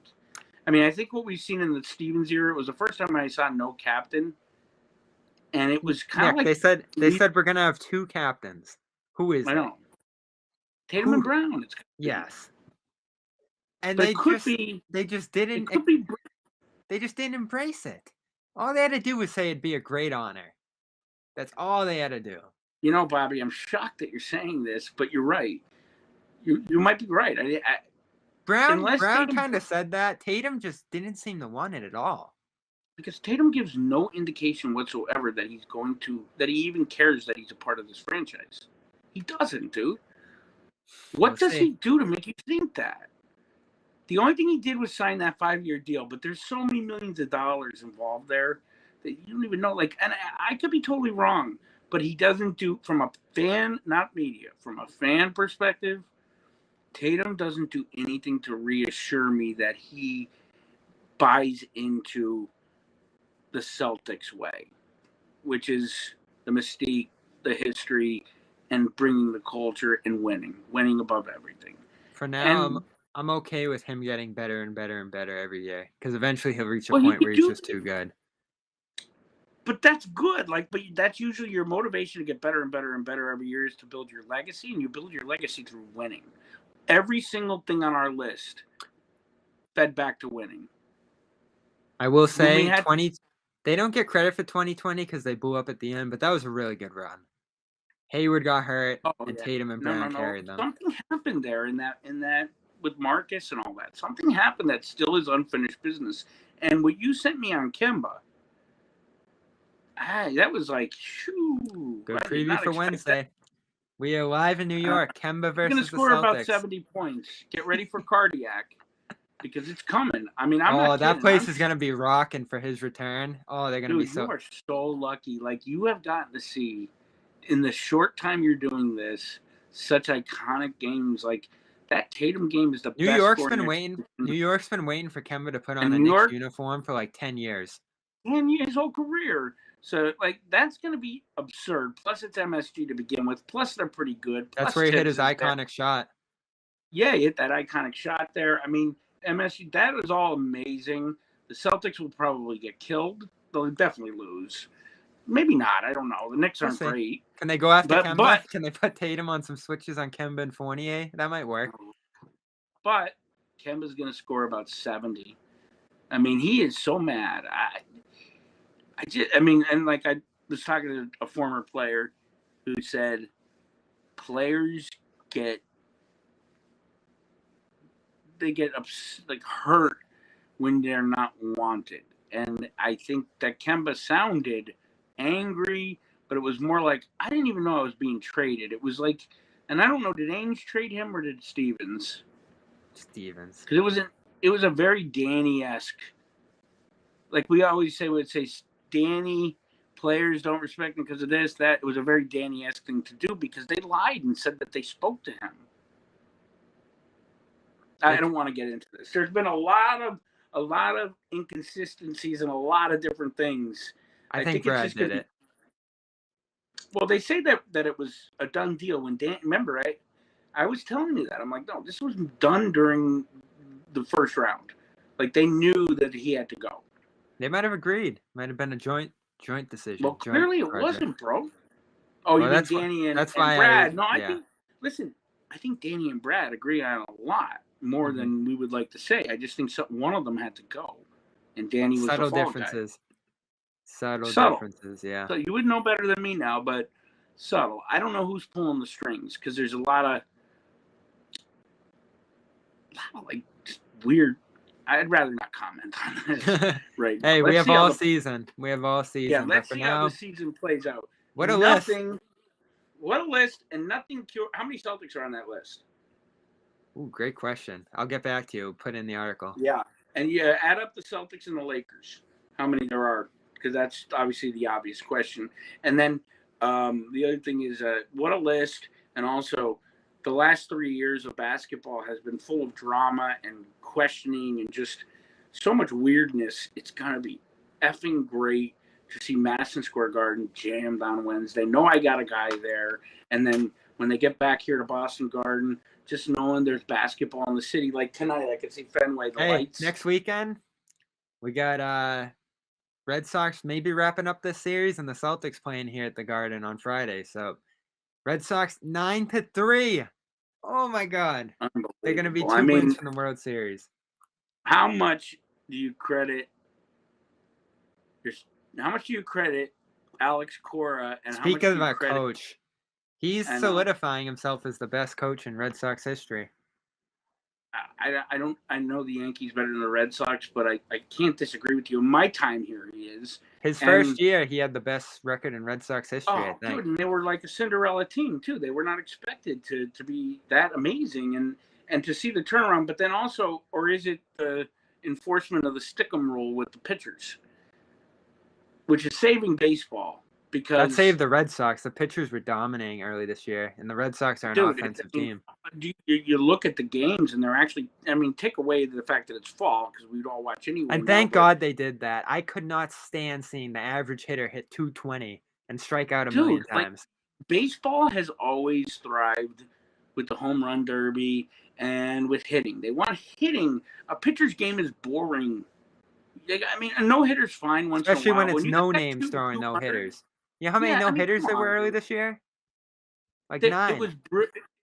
I feel like it was a brilliant move with the MLB, and you don't hear me say things like this often, but a brilliant move by the MLB to do a subtle tweak of enforcing a rule that's been around for 100 years and have the game totally change immediately. It impacted the game immediately.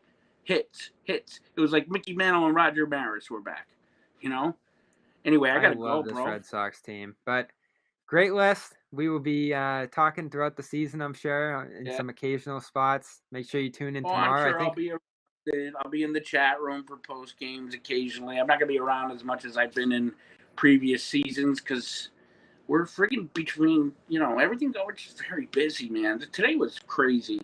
So, but I'll be around the chat rooms. I'm sure I'll be called into action once in a while, and get some boomer rage going. I think you're going to finally get my prediction, too, on the record standing season tomorrow as well. So stay tuned for that. I never do. I do them begrudgingly.